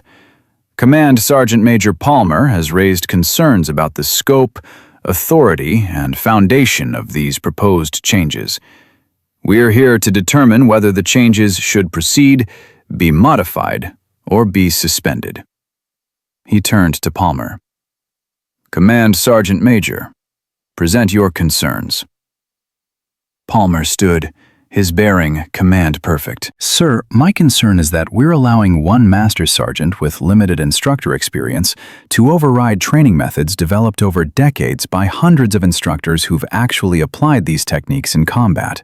Master Sergeant Torres may have theoretical knowledge, but theory doesn't survive contact with reality. My techniques have survived 20 years of reality. General Morrison looked at Maya. Master Sergeant Torres, respond. Maya stood. Sir, Command Sergeant Major Palmer's techniques have survived because they work for soldiers who match his physical profile. Large, strong, aggressive. But they work less effectively for soldiers who don't fit that profile. My proposed curriculum includes techniques that work regardless of physical attributes, which means more soldiers have effective tools when things go wrong. Major General Crane leaned forward. Master Sergeant, you claim your techniques are superior, but you've been teaching for less than a year at Fort Irwin, and now you've spent a few weeks visiting other schools. Command Sergeant Major Palmer has 18 years of instructor experience. Why should we trust your judgment over his? Sir, because I've spent 4 years testing techniques under conditions most instructors never experience. I've documented what works and what fails when operators face opponents who are skilled, prepared, and trying to kill them. That testing happened at a classified facility where failure meant fatalities, not just training injuries. This classified facility you can't discuss, Crane said skeptically. How convenient that we can't verify your claims. The door opened. Jack Morrison walked in, wearing civilian clothes but carrying himself like the operator he'd been. He handed credentials to General Morrison. Sir, I'm authorized to provide testimony regarding Master Sergeant Torres's classified training background. I commanded the facility where she worked from 2018 to 2022. The room went silent. Morrison examined the credentials, looked at the other board members, then nodded. Please proceed. Jack Morrison, Maya had to keep thinking of him by his full name to avoid confusion with the general, addressed the board. Master Sergeant Torres spent 4 years at a joint DoD-CIA training facility, developing combat techniques for special operations personnel operating in denied areas. Her work included testing techniques under live fire conditions, training paramilitary officers, and documenting effectiveness across hundreds of operational scenarios. The techniques she developed are now standard training across CIA Special Activities Center and have been used successfully in classified operations across 4 continents. Palmer interrupted. With respect, even if that's true, CIA operations are different from military operations. Different rules of engagement, different operational parameters. Command Sergeant Major, I've worked with your graduates downrange. I've worked with Rangers, Green Berets, SEALs, and Marine Raiders. The best operators from all branches share one characteristic. They use techniques that work regardless of conditions, regardless of opponent size, regardless of whether they're fresh or exhausted. Master Sergeant Torres teaches those techniques. You teach techniques that work when conditions favor you. Morrison's voice was hard. That's the difference between adequate training and exceptional training. CSM Bradford spoke up. Mr. Morrison, you're asking us to change training that's been validated through 2 decades of combat operations, based on 4 years of classified work we can't fully evaluate. That's a significant ask. Then evaluate it publicly. Set up a demonstration. Have your best instructors demonstrate their techniques. Have Master Sergeant Torres demonstrate hers. Let students, the people whose lives depend on this training, choose which techniques they'd rather have when everything goes wrong. General Morrison considered this. That's actually not a bad idea. Command Sergeant Major Palmer, would you be willing to participate in a comparative demonstration? Palmer's expression said he knew this was a trap, but refusing would look like weakness. Yes, sir. I'm confident my techniques will prove superior. Master Sergeant Torres? Yes, sir. Then we'll reconvene in 3 days at the Special Operations Training Facility. We'll conduct controlled demonstrations, have students evaluate effectiveness, and base our decision on observable results rather than theoretical arguments. After the hearing adjourned, General Harding pulled Maya aside. You know what Palmer's going to do, right? He's going to spend 3 days preparing the best possible demonstration.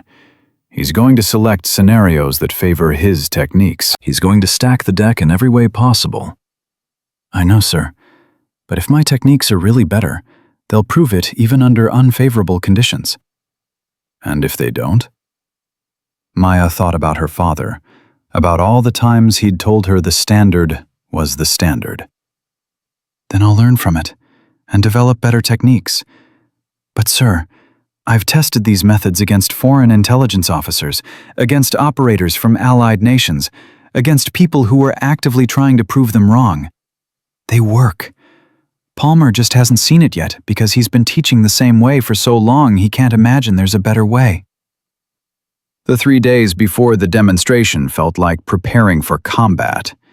Maya reviewed every technique, practiced until her shoulder ached, and ran through mental scenarios of how Palmer might try to make her fail. On the morning of the demonstration, she arrived at the Special Operations Training Facility to find not just the review board, but over 100 students from different special operations schools.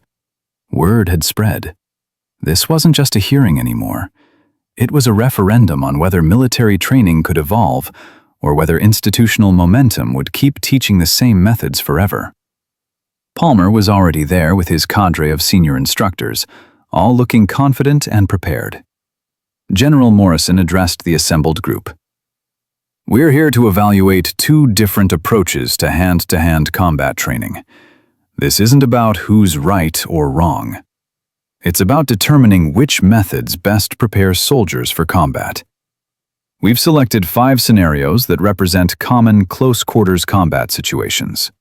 Each will be demonstrated by Command Sergeant Major Palmer and Master Sergeant Torres.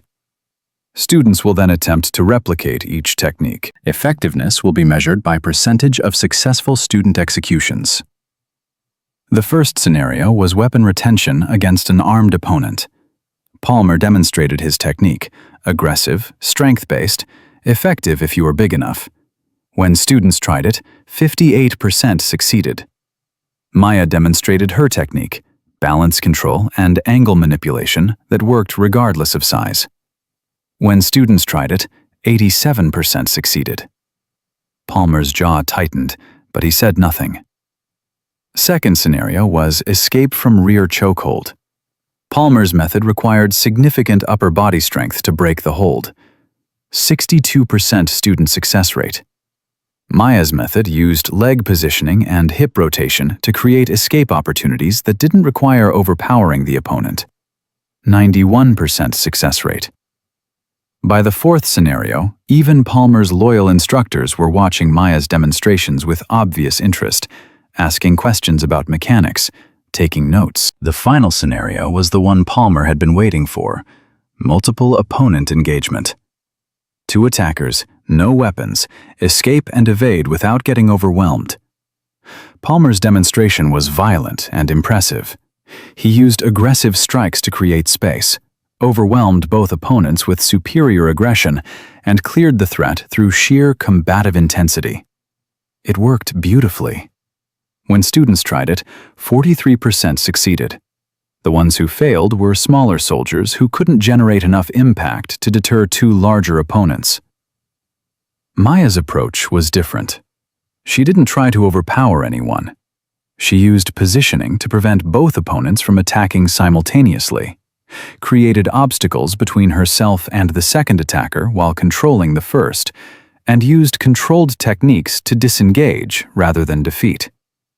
When students tried it, 79% succeeded, including most of the smaller soldiers who'd failed Palmer's method. General Morrison consulted with the other board members, then stood.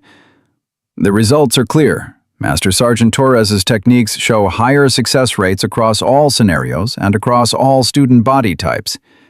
Command Sergeant Major Palmer, your techniques are effective for soldiers who match your physical attributes. Master Sergeant Torres's techniques are effective for all soldiers. That's the standard we need. Palmer's face went red. Sir, with respect, success in controlled training doesn't always translate to combat effectiveness. My techniques have been proven downrange, and they'll continue to be available to soldiers who choose to use them, Morrison interrupted. But Master Sergeant Torres's techniques will now be taught as primary curriculum across all special operations schools. Your methods will be taught as alternatives for soldiers who prefer strength-based approaches. We're not eliminating your contribution. We're expanding our soldiers' options. CSM Bradford stood. General Morrison, I'd like to speak. He turned to Palmer. Ray, I've known you for 20 years. You're one of the finest instructors I've ever worked with. But watching this demonstration, I realized we've been teaching what works for us, instead of teaching what works for everyone. That's a failure of imagination, not a failure of commitment. He turned to Maya. Master Sergeant Torres, I was wrong to oppose your curriculum review. I was protecting institutional legacy instead of protecting soldiers. I'd like to request that you include Special Forces qualification course in your first round of instructor training. We need to update our methods, and we need your expertise to do it right. Palmer looked betrayed. Tom, you're siding with her? I'm siding with effectiveness. That's what we're supposed to do. Bradford's voice was firm. Ray, your pride is keeping you from seeing that she's not trying to destroy your work. She's trying to build on it. There's a difference. Palmer stood there, his entire worldview crumbling. Finally, he looked at Maya. I spent 18 years building a legacy, trained thousands of Green Berets, won awards, earned respect, believed I was preparing soldiers properly. And now you're telling me I could have done better. Maya spoke carefully.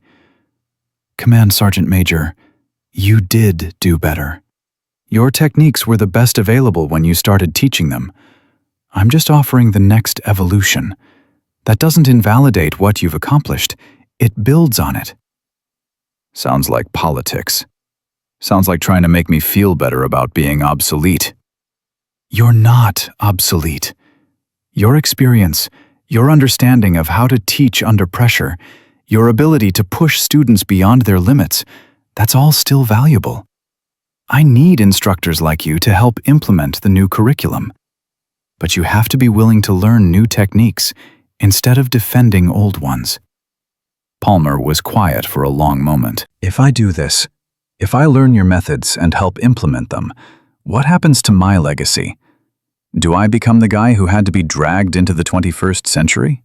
You become the guy who cared more about soldiers' lives than his own ego, Maya said quietly. That's a better legacy than being right. 2 weeks later, Maya stood in front of 40 senior combat instructors from across Army Special Operations. Palmer was there, sitting in the front row, looking uncomfortable but present. So was Cross from Ranger School, Bradford from Special Forces, and representatives from 165th SOAR, Civil Affairs, and Psychological Operations. Gentlemen, Maya began, we're here to learn updated hand-to-hand combat techniques that will become standard across all your schools. This isn't about proving anyone wrong. It's about giving soldiers the best possible tools to survive when everything goes wrong. You're all experienced instructors with combat backgrounds and years of teaching. My job isn't to replace that experience, it's to add to it. For 2 weeks, she taught them, broke down techniques, explained mechanics, demonstrated why certain approaches worked better than others. Some instructors adapted quickly.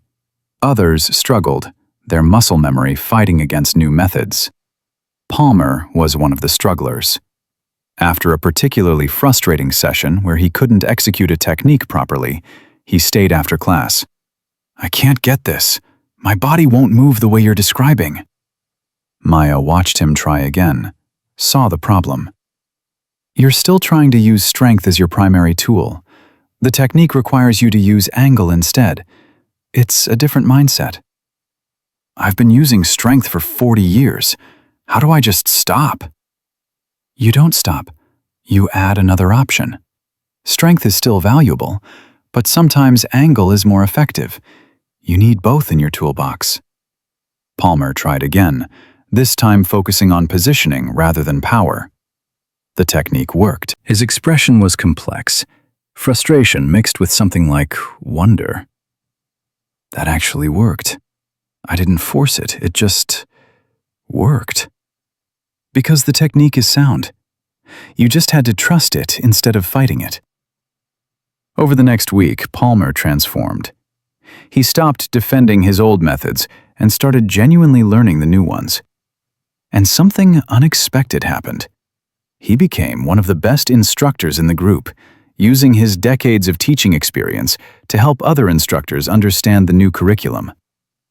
On the final day of training, General Harding visited to observe the instructors demonstrate what they'd learned. Palmer volunteered to demonstrate a complex technique that had given him trouble initially. He executed it flawlessly. Harding pulled Maya aside after. Command Sergeant Major Palmer requested a meeting with me yesterday. He asked to be assigned as your senior instructor trainer. He wants to help you implement this curriculum across all the schools. Maya was stunned. Sir, after everything he did to fight this, he realized he was wrong and decided to fix it. That's what good senior NCOs do. They admit mistakes and work to correct them. Harding paused. I'm approving his request. You'll have Palmer as your senior trainer. He'll help you manage the political aspects of implementation while you focus on technical training. 6 months later, the updated curriculum was being taught at every Army Special Operations school. Student performance metrics showed improvement across all categories.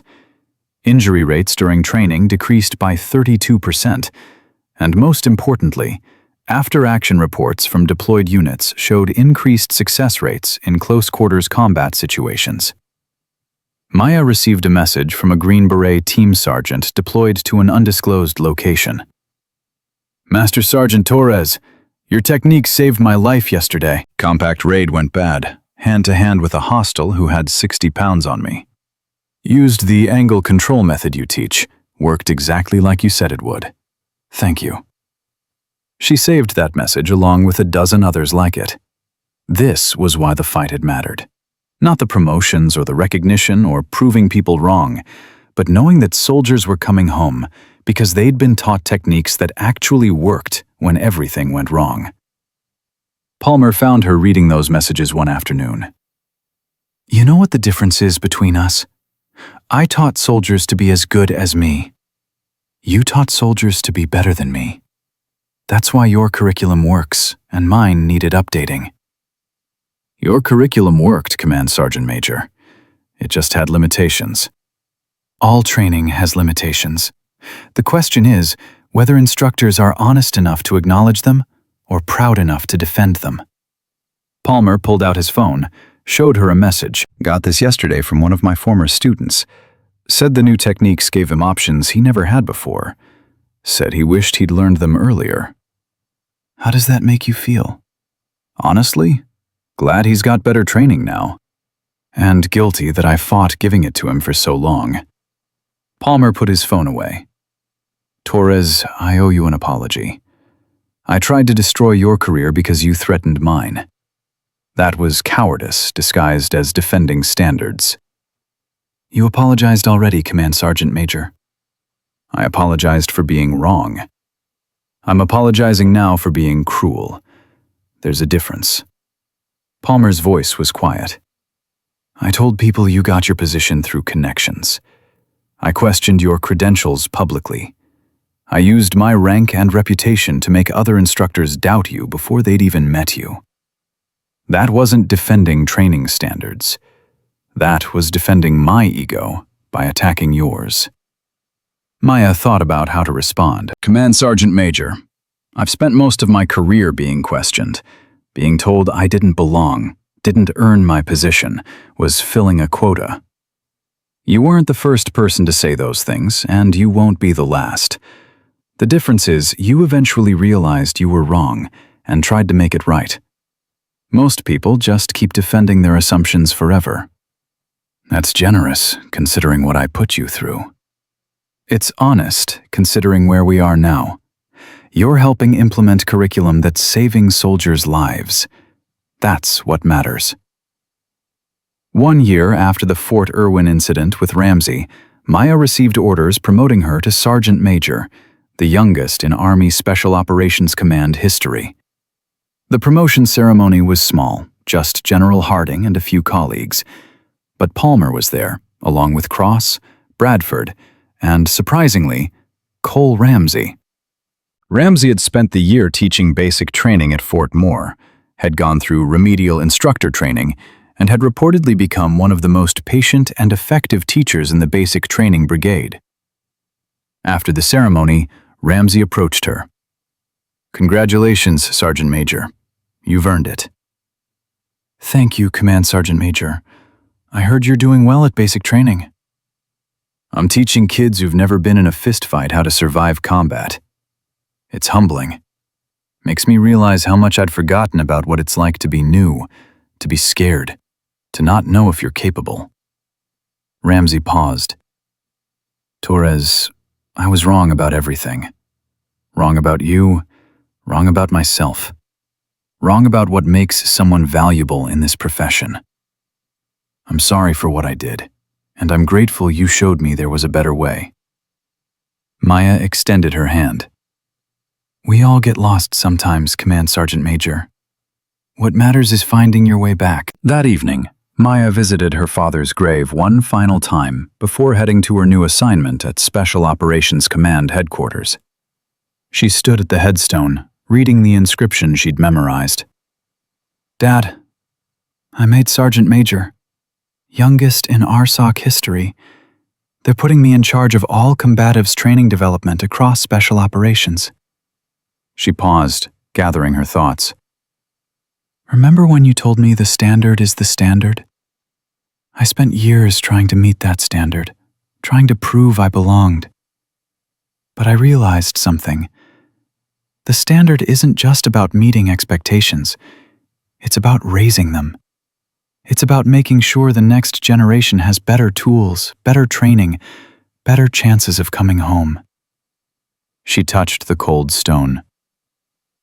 "I wish you could see this. Wish you could see that the lessons you taught me about consistency, competence, helping others meet the standard, they actually changed something." Soldiers are alive today because I fought to update training they'd been receiving. That's your legacy as much as mine. The wind picked up, moving through the trees surrounding the cemetery. Maya stood there another moment, then turned and walked back to her car. Her phone buzzed with a message from General Harding. "First assignment is Sergeant Major, Joint Service Instructor Development Program. Army, Navy, Air Force, Marines. We're standardizing hand-to-hand combat training across all special operations. You're in charge. Start Monday." Maya smiled. More resistance ahead. More instructors who'd fight change. More political battles and demonstrations and proving herself over and over. But also more soldiers with better training. More operators coming home because they'd learned techniques that worked when nothing else did. More lives saved because someone had the courage to say the old way wasn't good enough anymore. She texted back, "Understood, sir. I'm ready," because that was the truth her father had taught her. The truth she'd proven at Fort Irwin and Fort Moore and Fort Liberty and everywhere else people had tried to break her. The standard was the standard, and when the standard needed to be higher, you fought to raise it, not for recognition or promotions or proving anyone wrong, but because soldiers' lives depended on getting it right. Maya drove away from the cemetery toward a future where that fight would continue, where resistance would meet persistence, where institutional momentum would collide with undeniable effectiveness. And she knew with the certainty her father had taught her to trust, that effectiveness would win. It always did. You just had to be willing to prove it as many times as necessary until no one could deny it anymore. Claude is AI and can make mistakes. Please double-check responses